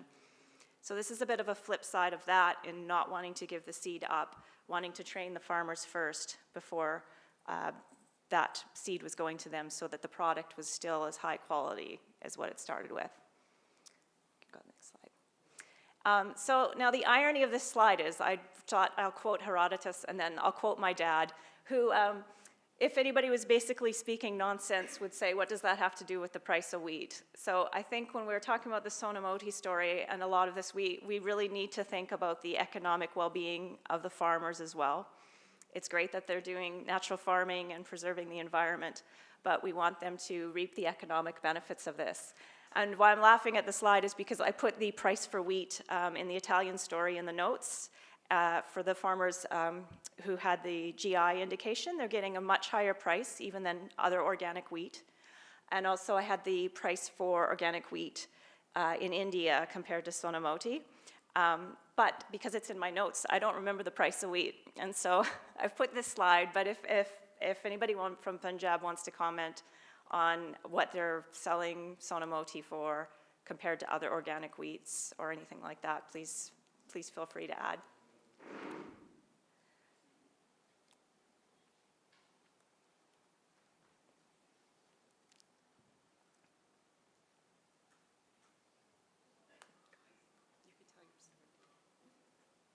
जय गुरुदेव मैं वरिंदर मोहन नागपाल जलालाबाद पंजाब तो मैं पिछले तकरीबन 4 साल तो natural farming कर रहा और नेचुरल फार्मिंग में स्टार्ट की वेस्ट डिकंपोजर तो जो national organic farming centre Ghaziabad ने एक वेस्ट डिकंपोजर नाम के बैक्टीरिया निकाला है मैंने उससे ये स्टार्ट की और मैंने जब उनकी यूट्यूब पे वीडियो देखी डॉक्टर कृष्णा चंद्रन की तो मैंने देखा कि वो कहते हैं इससे जो ज़मीन का भी सुधार होगा, ज़मीन में केंचुए भी आएंगे और पेस्ट भी कंट्रोल होगा। तो मैंने सोचा भी हमारा जो बैंगन है ब्रिंजल के ऊपर सबसे ज़्यादा पेस्ट उसके ऊपर आता है। तो मैंने ब्रिंजल की पहले नर्सरी तैयार की और फिर एक कनाल में ब्रिंजल लगाया अपने खेत में, और उसके ऊपर मैंने एक दिन छोड़ के स्प्रे करनी स्टार्ट की। और जब उसकी फ्रूटिंग हुई, उसको फ्रूट आया ब्रिंजल को, और वाकई उसको पेस्ट नहीं आया, बिल्कुल कोई सकिंग पेस्ट नहीं, कोई कुछ नहीं। एक दिन छोड़ के मैं उसको स्प्रे करता गया, और ब्रिंजल जब मैंने मार्केट में दिया और लोग उसको मतलब कि मेरे से एडवांस बुकिंग करने लगे, मेरे से मांगने लगे हमें दो भी। इसका टेस्ट भी बहुत अलग है और शाइनिंग भी बहुत अच्छी है इसकी। फिर उसके बाद डॉक्टर रेड्डी ने जलालाबाद में आर्ट ऑफ लिविंग की तरफ से एक कोर्स लगाया एग्रीकल्चर का, नेचुरल फार्मिंग का। मैंने वो कोर्स ज्वाइन किया। कोर्स ज्वाइन करने के बाद डॉक्टर साहब ने जैसे बताया, जीव अमृत, घन जीव अमृत और बीज अमृत, नीम अस्तर, ये सारा वगैरह, मैंने फिर उससे स्टार्टिंग की आगे। और मैं एक किसान का बेटा हूँ, और मेरे फादर साहब को पंजाब का बेस्ट सीड ग्रोवर का अवार्ड मिला हुआ है 2007 में। उनको वीट और पैडी का पंजाब स्टेट सीड कॉरपोरेशन की तरफ से बेस्ट सीड ग्रोवर का अवार्ड मिला। और मैंने सोचा भी मैं भी कुछ ऐसे करूं, ऊपर जाऊं, और मैं भी धीरे धीरे चलता गया। फिर मैं अपने दोस्तों के साथ एक बार पिंगलवाड़ा आश्रम गया। वहाँ से मेरे को एक मुट्ठी प्रसाद के रूप में उन्होंने ये सोना मोती का सीड दिया। उन्होंने बोला भी ये एक शुगर फ्री वीट है, आप इसको ले जाओ और इसको उगाओ। मेरे साथ तकरीबन 8-10 लोग थे, हम उसको लेके आए। उनमें से मैं एक अकेला ही था जिसने उसको उगाया, एक दाना करके लगा दिया, और वो 3 kg मेरे पास, फर्स्ट ईयर मेरे पास 3 किलो वो हो गई। उसके बाद नेक्स्ट ईयर मैंने फिर उसको उगाया और मेरे पास तकरीबन 60 kg हो गई। नेक्स्ट ईयर मैंने उसके 2 एकड़ लगाए और मेरे पास 12 क्विंटल हो गई। और इस ईयर वो मेरे पास 45 क्विंटल है। मैंने उसको 7 एकड़ में लगाया और मेरे पास 45 क्विंटल है। लास्ट ईयर जब डॉक्टर प्रभाकर और वहाँ फाजिल का एक टीटीपी लेने गए, और मेरे को वहाँ पे जो इंचार्ज थे हमारे दिवांश भास्कर जी, यहाँ बैठे हैं पीछे, उनकी कॉल आई भी डॉक्टर साहब को मैंने बताया भी यहाँ भी एक फार्मर है जो नेचुरल फार्मिंग कर रहा है, लेकिन वो कोर्स नहीं उसने ज्वाइन किया। और डॉक्टर साहब ने बोला भी उसको बुलाओ। मैं उस कोर्स में गया फाजिल का, और वहाँ पे डॉक्टर साहब कोई कपली वीट के बारे में बात कर रहे थे। मैंने डॉक्टर साहब को बोला, डॉक्टर साहब एक वीट मेरे पास भी है। कहते कौन सी वीट है? मैंने कहा भी उसको मेरे को पिंगलवाड़ा आश्रम से मिली थी, उसको शुगर फ्री वीट बोलते हैं हम। कहते ठीक है, मेरे को आप कल लेके आना, मेरे को दिखाना। नेक्स्ट डे मैं फिर गया वहाँ पे, और मैंने डॉक्टर साहब को वो वीट दिखाई। डॉक्टर साहब ने देख के बोला भी बढ़िया वीट है, इसके बारे में आपने कुछ टेस्ट वगैरह कराए हैं कि नहीं कराए? मैंने कहा जी मैं agriculture university, Punjab agriculture university में दे के आया हूँ इसके टेस्ट करने के लिए, और अभी रिपोर्ट नहीं आई इसकी। और फिर 2-3 चक्कर लगाने के बाद एग्रीकल्चर यूनिवर्सिटी ने एक रिपोर्ट दी छोटी सी, उसका मॉइस्चर और फैट और ऐश के बारे में। डॉक्टर साहब कहते हैं ये काफ़ी नहीं है, और भी इसके टेस्ट कराने हैं। फिर उसके और जो जैसे जैसे डॉक्टर साहब ने बोला उसके सारे टेस्ट वगैरह कराए हमने, और उसके टेस्ट अच्छे आए। और फिर कुछ महीने बाद डॉक्टर साहब फिर जलालाबाद आए और मेरे को बोलने लगे, नागपाल जी 1 किलो आटा और 1 किलो गेहूँ चाहिए, ये जो आपके पास शुगर फ्री है। मैंने कहा ठीक है जी, मैं आपको दे देता हूँ। कहते गुरुजी के लिए लेके जानी है वहाँ पे, गुरुजी को हमने इसका मतलब कि इसकी रोटी खिलवानी है, और गुरुजी ने गेहूँ भी देखनी है। वो आटा भी दे दिया मैंने पैक करके, गेहूँ भी दे दी। और जिस दिन डॉक्टर साहब ने गुरुजी को उसकी चपाती खिलाई, और मेरे को शाम को फ़ोन आ गया, नागपाल जी आज तो गुरुजी ने कमाल कर दी, चपाती तो उनको बहुत अच्छी लगी, और गुरुजी ने एक बात और बोली है भी इसमें फोलिक एसिड है। गेहूं को देखते ही गुरुजी ने बोल दिया इसमें फोलिक एसिड है। मैं तो एक साइंटिस्ट हूँ, मेरे को पता है गेहूं में फोलिक एसिड नहीं होता। तो मैंने कहा डॉक्टर साहब बोलो क्या करना है? कहते भी इसका भी टेस्ट कराना पड़ेगा। और हमने उसको लैब में भेजा दिल्ली टेस्ट कराने के लिए। और डॉक्टर साहब लास्ट ईयर टीटीपी लेने नोएडा आए हुए थे, मैं भी वहाँ गया हुआ था। वो जब हमारे कोर्स का लास्ट डे था नोएडा में, तब वो उसकी रिपोर्ट आ गई, और उसकी रिपोर्ट में आया भी इसमें 3 टाइम्स ज़्यादा फॉलिक एसिड है। और हम देख के हैरान हो गए। मैंने कोर्स में जब मेरे मोबाइल पे मैसेज आया, मैंने डॉक्टर साहब के आगे ऐसे मोबाइल कर दिया। डॉक्टर साहब हैरान हो गए, कहते लैब वाले से बात करा मेरी अभी। तो फिर हमने लैब वाले से बात भी कराई, और मेरे से इस वीट को आर्ट ऑफ लिविंग ने 5 टाइम्स ज़्यादा रेट पे परचेज किया है, तकरीबन 75 रुपीज़ के हिसाब से ये सोना मोती उन्होंने परचेज की है। और अब वो इसका आटा दे रहे हैं हम सबको, जो बहुत बढ़िया है। और आटे से मैंने भी देखा है जिन लेडीज़ में खून की कमी होती है, जब कोई भी औरत प्रेग्नेंट होती है तो उसको फर्स्ट जो टेबलेट है ना फोलिक एसिड की दी जाती है। और इस आटे को खाने से उन लेडीज़ की जिनके खून की कमी है ये बिल्कुल ख़त्म हो चुकी है। ये मैंने टेस्ट किया है खुद। जिनको इंजेक्शन लगते थे हर साल, वो इंजेक्शन बिल्कुल बंद हो चुके हैं। और मेरा जो डॉक्टर है वहाँ पे खुद, वो भी अपनी वाइफ को और अपने घर के लिए यही आटा ले रहा है, यही आटा खिला रहा है, क्योंकि वो कहता है ये बहुत बढ़िया आटा है। Thank you.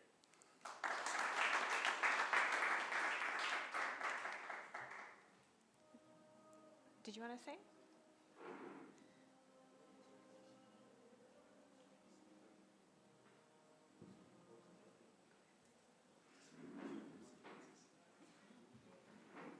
Hello everyone, I'm Devansh Bhaskar from Jalalabad, Punjab only.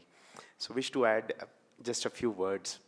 As Nagpal ji has already conveyed all the things very well.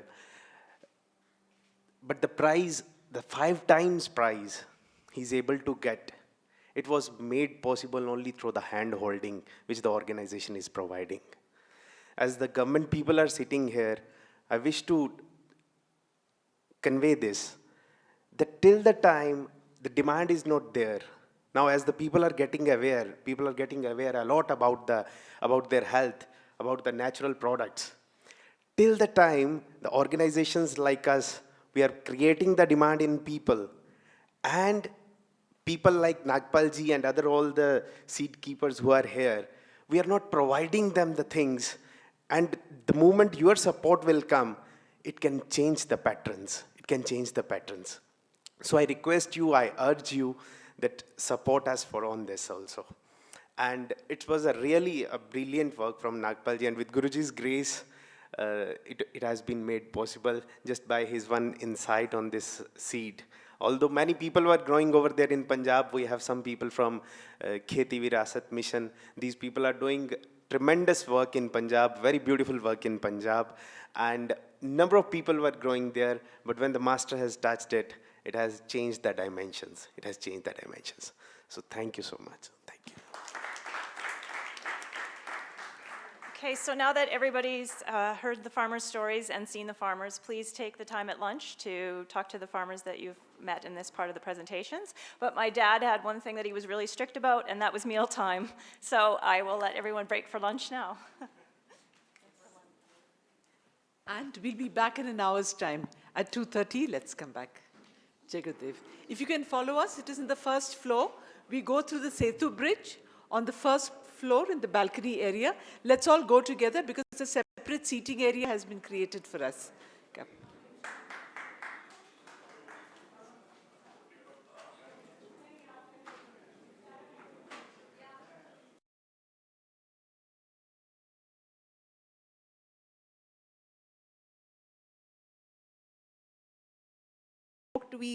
Julia and I spoke to Gary Bending. He's a soil microbiologist in Warwick University, and I was asking him that, look, I'm an idiot when it comes to genetics, when it comes to microbes and everything. Can you answer me a question that came to me very innocently? Is it that just like plant genetic diversity is unique to every locality, is soil microbial diversity also unique to every locality? And is there a relationship between crops and soil microbial diversity? And he said, yes, there is.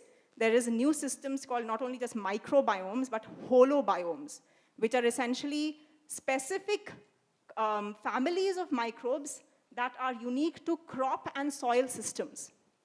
And what he told me in addition to that, and this we've quoted in our position paper, is that tomorrow's commercial farming is not going to be based on chemical fertilizers, but since there is more and more a move towards sustainable agriculture, there's going to be a move towards microbial fertilizers. And there, what we are sitting on in terms of microbial diversity in our soils, forget the crops, is already enormous. We can sell inoculants simply of one handful of mud through blockchains and make them profitable. Because if every microbial diversity is unique to every farming community, and India has a plethora of climatic zones, and those will be mirrored somewhere or the other in the world. So our microbial population can be our gold mine for tomorrow. If we can think outside the box and stop spending these $30 billion on importing fertilizers that are destroying our own soil, our own gold mines it is destroying. If we can change that thinking, then we are the rulers of the next generation of farming. And this shift is needed. We can sell our, if what you say is true, we don't care who in the world is doing what with GM seeds. We will sell our microbial cultures to them also. You can use it for cultivating your GM seeds wherever you want, no problem. But you still need our microbial diversity if you want to retain your soil's fertility. Fair? And if we are giving that, now interestingly, another quote that I have put into the position paper is a quote from an industry in Europe that is creating what are known as plant biostimulants. A plant biostimulant is essentially Jeevamrut. What it does, this is what we discovered when we were making our application to the EU, that it's essentially Jeevamrut, plant biostimulant. And what this does is it makes the nutrients in the soil soluble for becoming more absorbable by the plants. And you know what is really killing the industry right now, the plant biostimulant industry in Europe? They don't know which microbial populations to collect from where, how to make them active. So they are really doing shoot-in-the-dark methods for creating these plant biostimulants, which may or may not be always equally effective. And we know exactly how to create these plant biostimulants, if you don't like Jeevamrut, so that they will be usable by specific crops at specific times. You know when to spray it, how to prepare it. All the knowledge is sitting here. But we just don't want to recognize the value in it. Because we think it's outdated, it's ancient, and therefore it is unscientific. And we're really killing nobody but ourselves. So that's pretty much, yeah.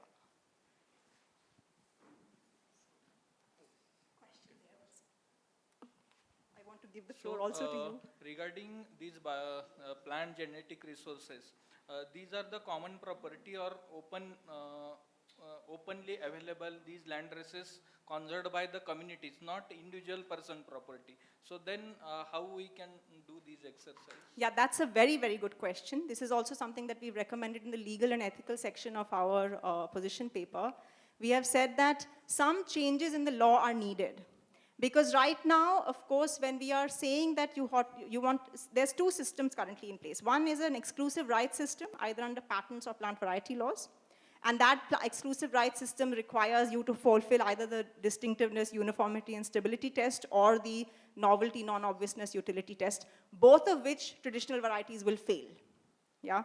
So we don't have a proprietary backbone on which to rely. But we have another system, which is the Biodiversity Act, which says that if you have accessed genetic resources from any community in the world, whether or not that community is the exclusive owner of that biodiversity or not. The fact that you have accessed it from that particular community means that you are duty bound to share benefits with that community. But here we need a change in the law.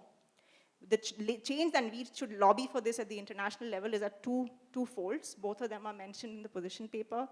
One, we need to make sure that right now what the seed treaty says is that, and even our plant variety protection law says that the only way that a farmer who contributes a plant genetic resource will get royalty is if that plant genetic resource, either the downstream use of it is used in a hybrid program, or if the downstream use is in any way protected by another intellectual property. Otherwise, farmers do not get royalty. That's what happened with HMT. Yeah, it wasn't used in a breeding program. They just did several selections from it and made a new PKV HMT, and then the poor Cobra Garden never got anything. So that law has to be changed. As soon as you're accessing a genetic resource from anywhere and using it to do any kind of studies, you have to be bound by the benefit sharing mechanism. It can be lower or higher than what you're doing otherwise. This is all a matter of consultation and discussion. But the fact is that law needs to change.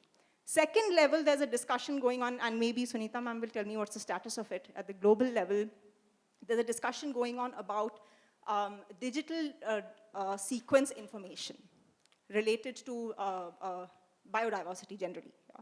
So digital sequence information, currently, if you're transferring materials, whether it be plant genetic materials or microbial materials from country A to country B, you are bound by the Nagoya Protocol or by the seed treaty.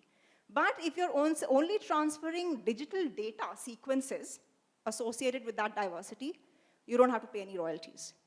Now this, we as a country have to say no, even if you are assaying our microbial diversity or our plant genetic diversity within India and transferring data, we still need a royalty for that. But that can be dangerous to science unless you are putting into place something like a blockchain solution which facilitates that transfer.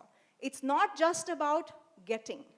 The more you're willing to give, and I keep coming back to Sri Sri's wisdom here, you know, the more you're willing to give, the more you will get, provided, of course, you put a system in place to get also. Yeah, and a system in place to give. So we don't want honest scientists like the one that we are cooperating with now in TUM to get the system in place. He was like, I want to be part of the system because I want to share benefits with farmers. But right now, I cannot spend 20 years, which is half of my career or more, in legally acquiring that material. Then I will have one publication in my whole career, you know. So we have to create a system that allows an honest scientist or an honest corporation that wants to share benefits with us to share benefits with us and take what we have to give him. We have no shortage. Our microbes will keep multiplying. So it seems very promising, and probably we have entered into the most interesting part of the whole day. We were looking for something more interesting for the whole day today anyway. So it seems to be a very neutral kind of thing. Still, because of the mindset, rightly said, some apprehensions also because we didn't understood this rightly anyway. So who will own the whole system? Who will own the whole system and monitor the system? And is there any chance of corruption, kind of cornering the things, breaching the system? Would it be there or not? One thing. Let me complete. Yeah, okay. One thing. Definite a change from cooperative society of the indigenous systems, value system, to a kind of competitive ownership, bargaining, negotiating, encashing kind of thing. So there is a component of change in the value system. Yeah. Definitely it is there. There is a mindset required, whatever you say. Is India, the community, NGOs, government, or people, and the future they see, is ready for this kind of change from cooperative to competitive? And where the world will really find the answer, because we see the encashing everything, and we come from Gujarat, where Amul has encashed the milk for the farmers, and the children are deprived of the milk. So what we value in the life? One thing, okay. Secondly, would this make the whole information and the genes, DNA sequences available to the international market? Yes. And then it would be create another tool for the exploitation, because all the terms and conditions beyond blockchain are not within the control of the system. So would it कहीं बार ignorance भी अच्छा है, कोई जानता नहीं है तो अच्छी बात पड़ रही है, गोल्ड नीचे पड़ा है, मगर सारे दुनिया को पता चल गया कि नीचे गोल्ड है, तो पूरी कम्युनिटी को उखाड़ के नीचे से गोल्ड ले जाएगा. तो वो भी एक समझ लेना चाहिए कि हमें कितना इसको खोल देना है. हाँ, ठीक है. और आई थिंक इसमें नॉलेज भी है, स्किल्स भी है और डीएनए भी है. हाँ हाँ, ठीक है, ठीक है. तो एक और सवाल है, sharing would mean the empowering the community or just sharing and encashing? Is there a system of empowering the community with new research, new skill developed over the years, over the generations they have developed? ये तो चला जाएगा, पैसे आ जाएंगे, फिर community के पास कोई intensive रहेगा, इंसेंटिव रहेगा उसको रिसर्च करने के लिए क्या? So again, a lot of these questions are about system design, and that's why I always say that we need to do multidisciplinary research and multi-stakeholder consultations and carefully build up this system, starting from a pilot that can start with our groups of farmers here and this circle of trust here, and then slowly build it up. Yeah, so that's necessary. It's a very delicate system. There's no doubt about it. So your concerns are very valid. And the way to do it is not to avoid it altogether because of the concerns, but the concerns are the reasons why we need to carefully consider them and consider them little by little, taking all different expertise into account. Second, questions about security in the system, I think you can answer better. Maybe you can talk after the session. But as far as I understand blockchain technology, the more the number of nodes there are, the more the number of copies of this ledger there are, the number of people who are, see, instead of a centralized system, you have a decentralized system. You have many, many, many people who are players, and because there are so many people who are stakeholders directly on the system, the chances of corruption go down with every new player entering the ecosystem. So corruption actually goes down in blockchain systems, for sure. But when it comes to ownership, it is again owned by the whole ecosystem or owned by nobody. So when it's owned by the infinity, then you can think about it being owned by nobody also, yeah. But in the beginning, of course, it is owned by those who are participating in the system, those who are contributing the data. It's like a shareholders of a company, you can say, you know. So whoever has tokens in the system, for instance, if we had a cryptocurrency, for instance, set up, then it would be like a shareholder within a system that the value of the share can go up and down and so forth. Yeah? So this is again a matter of system design. So those are the short answers. It's really about taking it slowly. Definitely blockchain is, and this is something I was talking to Mr. Christoph Glaser, who's heading the Transformational Leadership for Excellence program in Europe, which is an Art of Living corporate program. And I was telling him that please look into studying transformational leadership as a means of ushering in technologies like blockchain. Because what blockchain needs is really fundamentally a shift in mindset. You need to think not about a top-down hierarchical approach, but a distributed power approach where many, many, many people have the right to take the initiative of their own accord and become powerful in the system. The more initiative you take in that system, the more innovation you put into the system, the more rewards you will get. So it actually promotes a culture of taking lead, becoming a leader and taking responsibility and being innovative. So and that's of course the best case scenario. It really depends on how the system is designed. But I see it as a very, very promising solution. And to that extent, I feel that the government needs to really engage with this technology, including the cryptocurrency aspect. Because in the world, there are very, very few countries that have taken the step of actually banning cryptocurrencies. Because one thing that you do when you ban something is that you're giving out a signal that you don't want R&D done on it, you don't want it to be used in a certain way, and that is all crippling the development of a technology. All the fears associated with blockchain today are exactly the fears that were associated with internet in the 80s and 90s. If we had banned the internet as a country, we would be the sufferers. So that has to be considered a little bit more seriously. So on that note, I would like to hand over to you and ask for.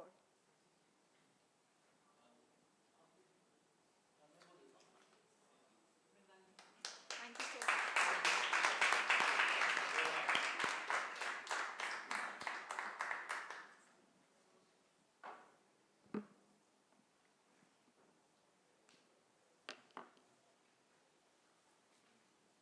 Good evening. Thanks to my senior colleague, Ashish Bhutani ji, to motivate me to come to this place.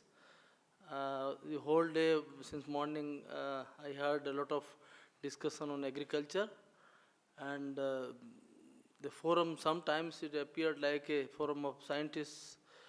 Normally, the ICR scientists also go for the similar exercise, because fortunately the India's agriculture research system is the world's largest research systems, and we have more, 102 institutes and on different crops, 75 agriculture universities, more than 6,000 scientists in a formal system where they are working, and number of disciplines where they are aware of all discussions which have been elaborated by different people. Even I was talking to Bhutani sir, Mendel himself during his lifetime he was called a great manipulator by Mr. Fisher, and later on it was his students who discovered. So as far as you see, while on lunch, I mentioned few points. That points were referred. That yes, we have this kind of a garden where we have different kind of approaches within the. This is also the approach of natural farming is again the consumer-driven approach. We, the consumers who are affluent, who are well placed, we are in fact trying to drive the production side as per our need, showing maybe the health concerns or maybe the disposable size of money. But we have a large number of people, those who are dependent, or about 86%. The farmers, they have the subsistence agriculture. They cannot take risk for losing any kind of production. And certainly, yes, we in the policy domain and the government, we and the scientists also, we have a mindset of production oriented mindset. And what we learned from our education, definitely we need to behave. But the people in society, you have all right to question the wrong thing which are going to be in the government. There are different perceptions of farming. In 60s, our scientists like Dr. Swaminathan and many others, they they worked hard. They brought us from 30-40 crores to 130 crores, feeding the different variety of food. So we need to remember that, and the different approaches of the farming. In Niti Aayog, I have been there for last 7-8 months. During last 7-8 months, 2-3 meetings on this natural farming have been held in Niti Aayog, and I personally called Subhash Palekarji. There are people who are driving the organic farming. The government, the ministry is itself running a scheme on organic farming and has big establishment. There are people, they recommend the both mix of both organic and natural farming. So the ultimate, the game or the thought behind this is safe food and the cost-effective production. In Niti Aayog, taking the cognizance of this, the Ministry of Agriculture recently, they have included the ZBNF in the guidelines of Paramparagat Krishi Vikas Yojana. So some money can be spent on this natural farming. The certain provisions have been made, and we are trying to simultaneously the Niti Aayog had recommended for a constitution of a committee, high power committee with the large number of scientists from different domains of agriculture to study this zero budget natural farming propounded by Sri Palekar.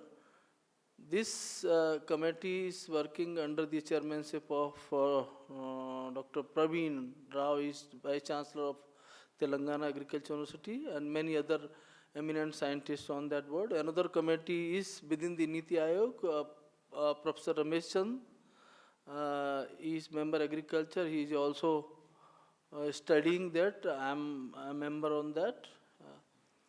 And ICR, there is a ICR research system, All India Coordinated Project System. They are studying this under the systematic trials, whatever the rhizosphere, flora and fauna and releases of sugar or logged nitrogen, these all are subject to scrutiny of the, and to test, we need to validate that, because it's not the question of only one practice. We need to see that if it is beneficial for farmers, for consumers, for soil, for the nation, definitely government would promote it. And we have already started this promoting ZBNF and organic farming together. And as far as the, I have seen 2-3 the eminent advocates are here. They are aware of PPVFRA Act.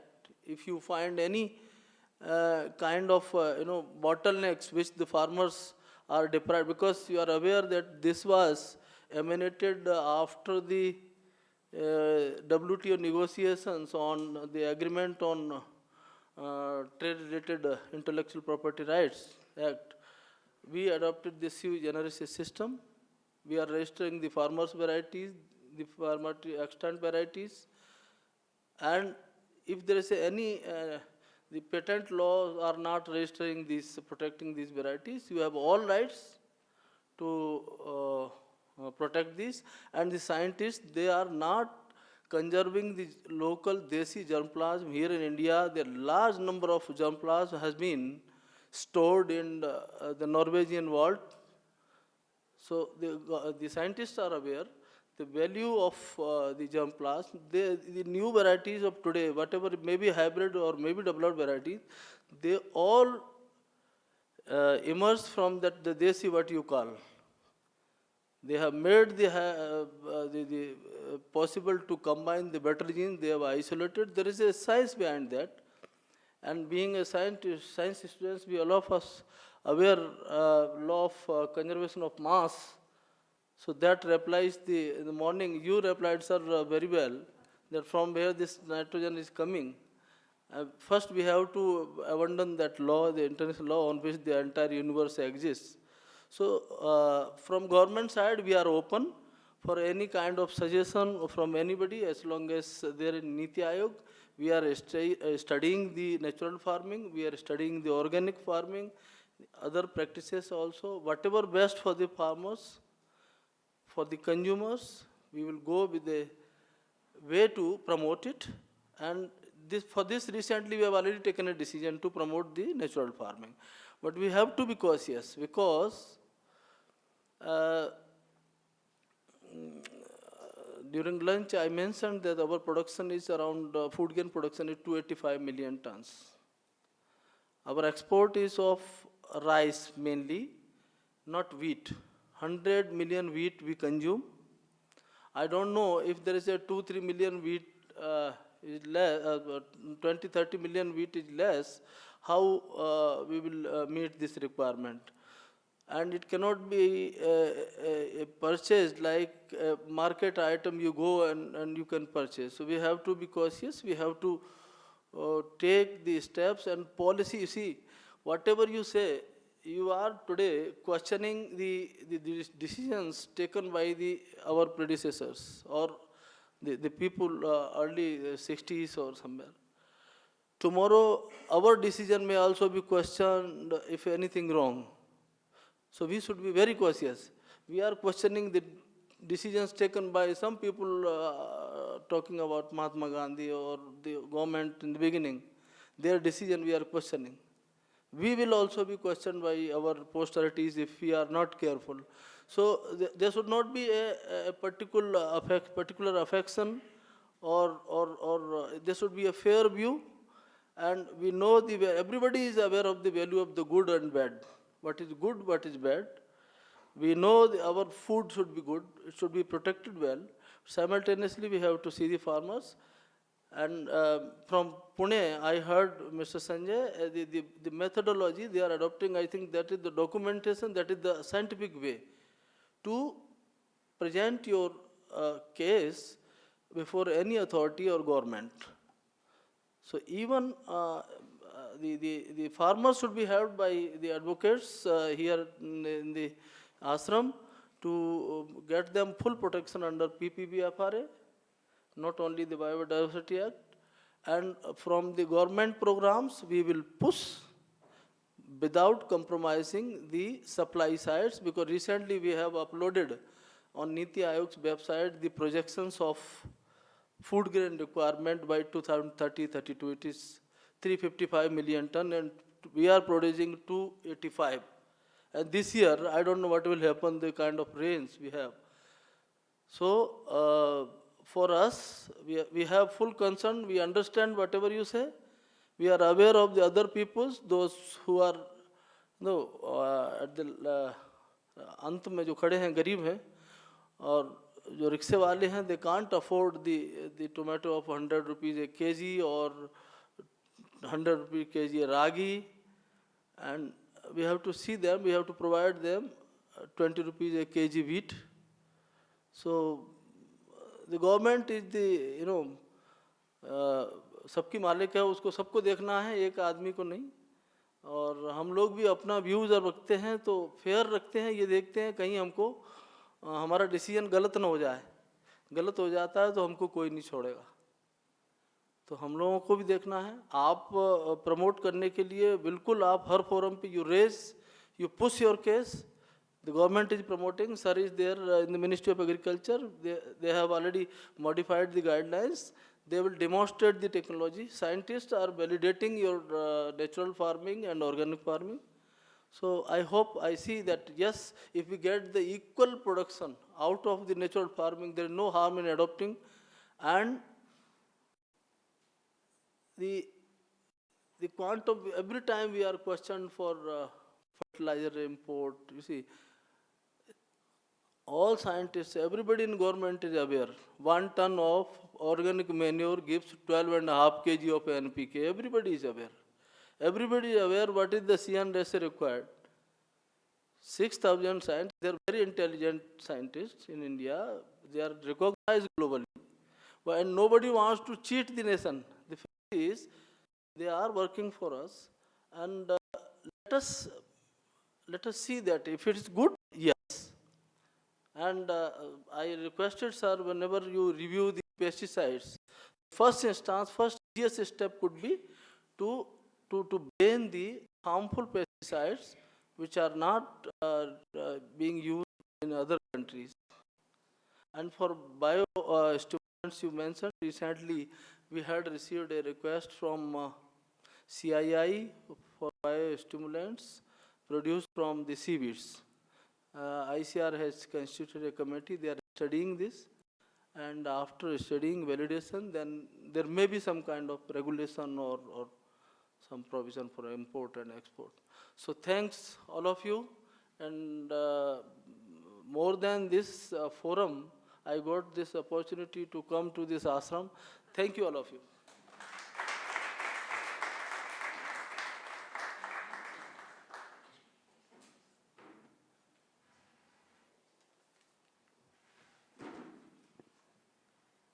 Good evening, good afternoon to all of you.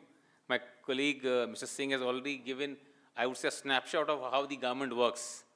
All of you are aware, government is a huge structure, far, far more bigger than an elephant, okay? And takes its own time to get motivated and moved. Once it moves in one direction, it's difficult to stop it. And especially to change directions, okay? So I would say it's a huge task. All of us, governments all over the world work like that.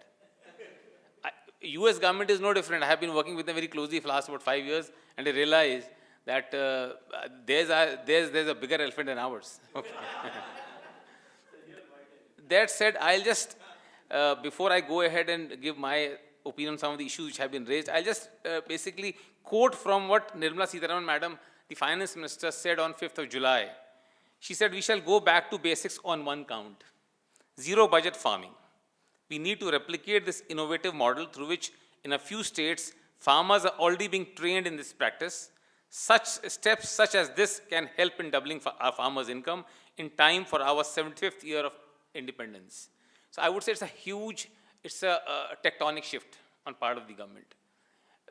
Before this present government came in their first tenure in last 5 years, you wouldn't have heard of many schemes which were promoting organic farming. Perhaps the only scheme which was promoting this was the RKVY, the Rashtriya Krishi Vikas Yojana, which is the untied fund type of a scheme which Government of India provides resources to states, and states have full independence to choose the schemes they want. Some states in their own sweet way were taking small advantages out of this, I would say, umbrella scheme which was providing resources. But that said, hardly any scheme was there to basically, I would say, acknowledging the issues we have been talking about, acknowledging our 5,000 years of history. Agriculture is no exception. We saw the same for Ayurveda, right? The entire system of modern medicine overtook us and made us believe that what we had learned for so many thousands of years was not correct. Today we are going back to our traditional systems, accepting it, and it has gained a lot of acceptance worldwide now. So I would say, I would say framing agriculture and saying only that is the victim is not correct. This is a generalized phenomena which is happening in the country.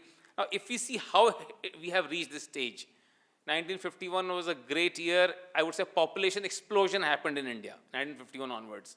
We were 33 million when we were independent. Today we are 4 times that. So in 20-25 years, we added another India to it. And coupled with huge famines in those 5-7 years, I was sitting on the brink of disaster. And incidentally or coincidentally, green revolution was happening the world over, and we got it at the latter stages. We latched onto it, and here we are seeing the after effects of what has happened. Okay. So it has helped us tide over a very difficult time in our history. We no doubt about it. It has fed millions, but there's a need for us to understand and I would say acknowledge what we have gained through thousands of years of our own experience and knowledge of traditional farming, and give it due importance and replicate it and extend it.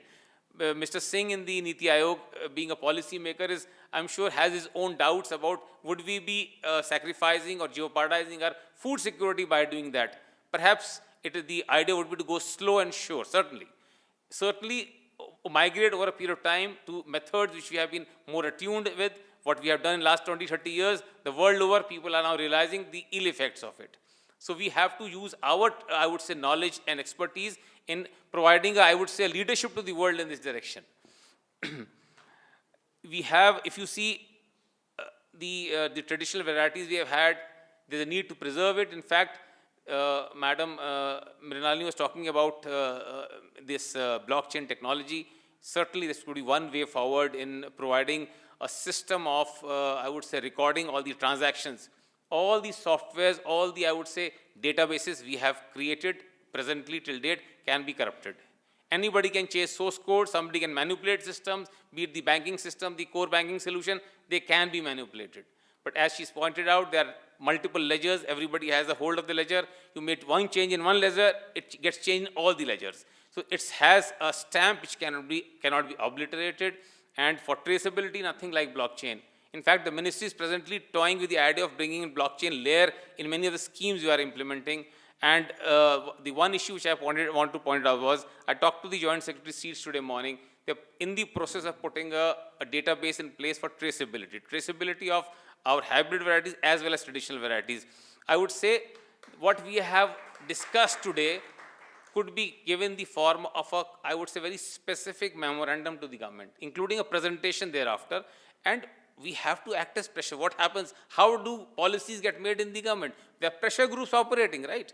Pressure groups operating from Punjab today said, don't stop hybrid seeds, don't stop urea, don't stop procurement and MSP, however awkward or skewed it might be, right?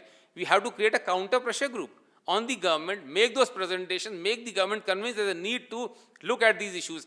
The speech of the finance minister is a step which has happened because of the pressure being created. Perhaps Andhra model went a long way into this, the pressure being created on the government to come with the statement upfront in the budget speech of the finance minister.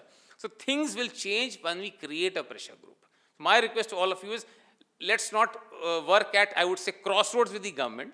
Government is one big structure, as I mentioned in my initial remarks. It takes its own sweet time to get motivated and moved. Make your moves rightly, make your moves diplomatically, make those right presentations. We can facilitate in the ministry for you to meet the honorable minister, make a presentation to the minister, to the secretary, to the concerned officers, to the member Niti Aayog. All of us work in together, and we can put in a word any time. You can make those presentations. See, over a period of time, the entire idea gets reinforced, the need to work on these issues. And there are a lot of, I would say, informal groups from which government takes inputs. Those informal groups also have to be tapped. You just can't go head on with the government and do this if you want this to be done. It doesn't happen like that. So those, you have to move very, very strategically for the government. And government, see, madam was talking about $6 or $8 million. I can tell you, the World Bank came to me saying that we want to give you a loan of 2,400 crores, which approximately comes to $300 million. Man, keep your money with you. I don't want that money. The present money, the schemes I handle presently, is spending $12 billion every year. I don't want your $200 billion every year. I don't want it. Take that money from me. Government of India is not poor, doesn't have a problem with $6, $7, $8 million or 6, 7, 8 million euros. They can spend 100 million euros every year for research on issues which you can raise. Please make your right moves, as said. Please bring this at the right, on the table at the right moment. Government of India is not divided of resources for funding such activities. I can tell you that.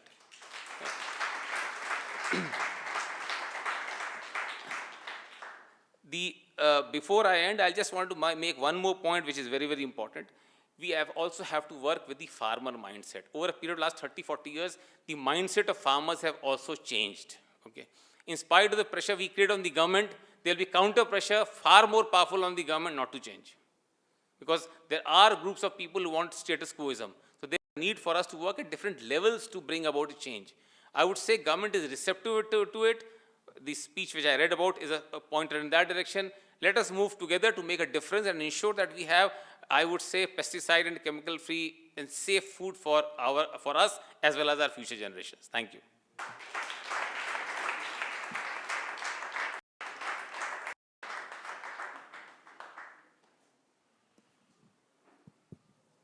Ashish ji, Singh ji, we are feeling very strong after you went up there. We are feeling much more powerful in our own campaign, in our own passion, in our own vision for the country. And your words of inspiration will really move us, make us move mountains towards a shared agenda for the country. Thank you so much. You left Delhi very, very early this morning, and you'll reach very, very late. And I was noticing your attention was on the conference 100%. And that's a lot that we have to learn from you, because we are also present moment people. And yes, we have some small token for you. Archana? This is the other one also.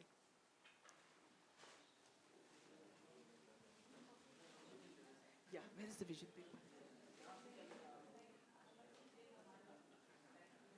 Bring that.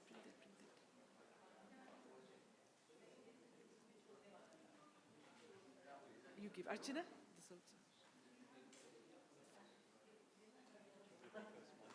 Huh? Not for that. Not for that. Where is the vision? Where's the vision paper?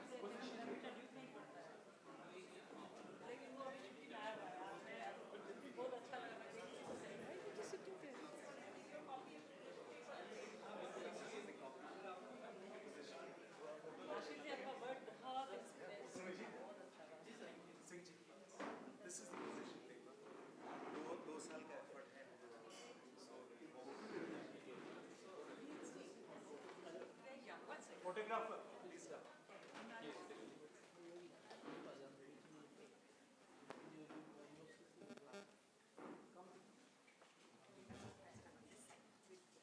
Where is Greg? Natalie?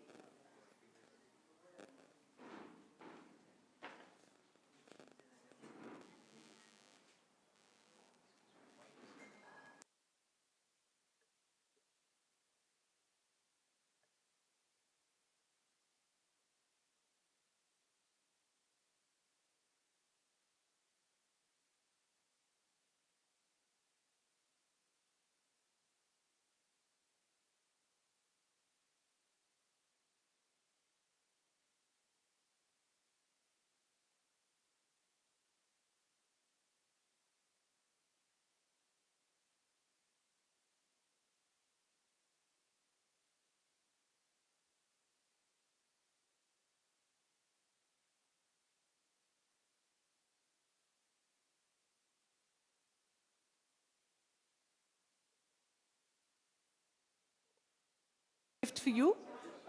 Greg?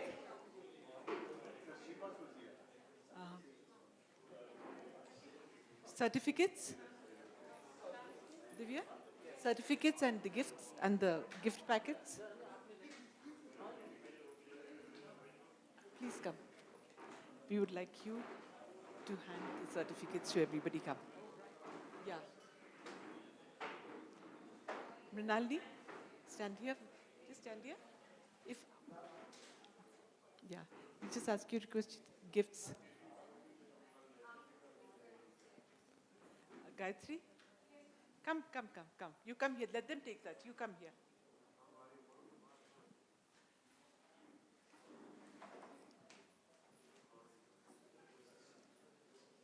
One by one. Yeah. Yash Mishra.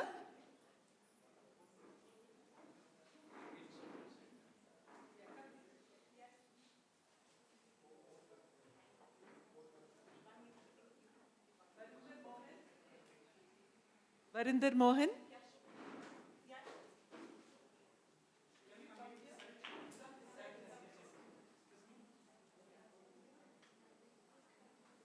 Varinder Mohan.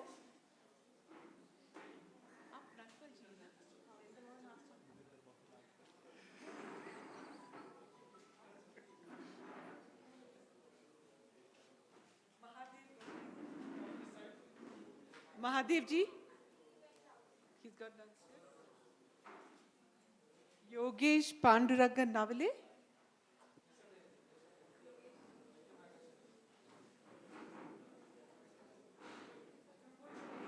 Drubodoti Bonja.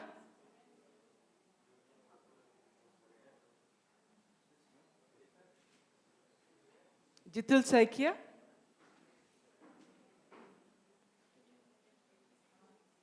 Gayatri, just bring those bags also.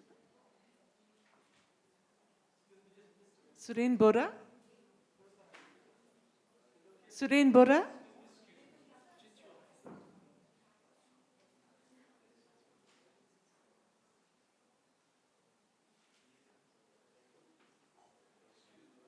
Suren Bora. Manik Saikia. Dadlapudi Ravi.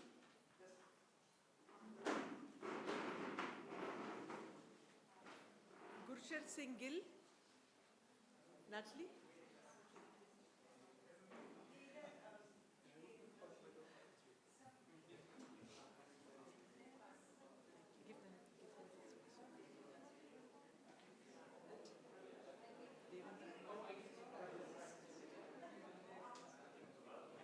Devendra Kumar Yadav.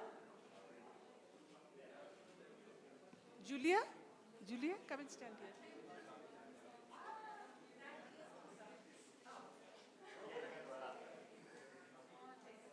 Devendra Kumar Yadav.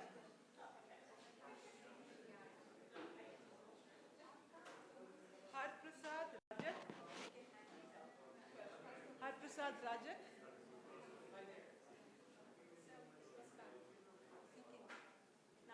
Shilpi Rajput. Shilpi.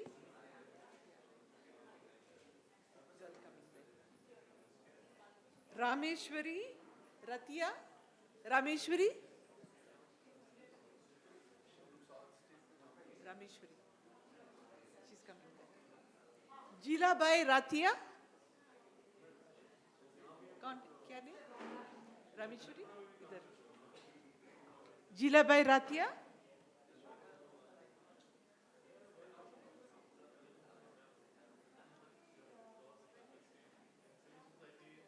Gulab Singh दालीवाल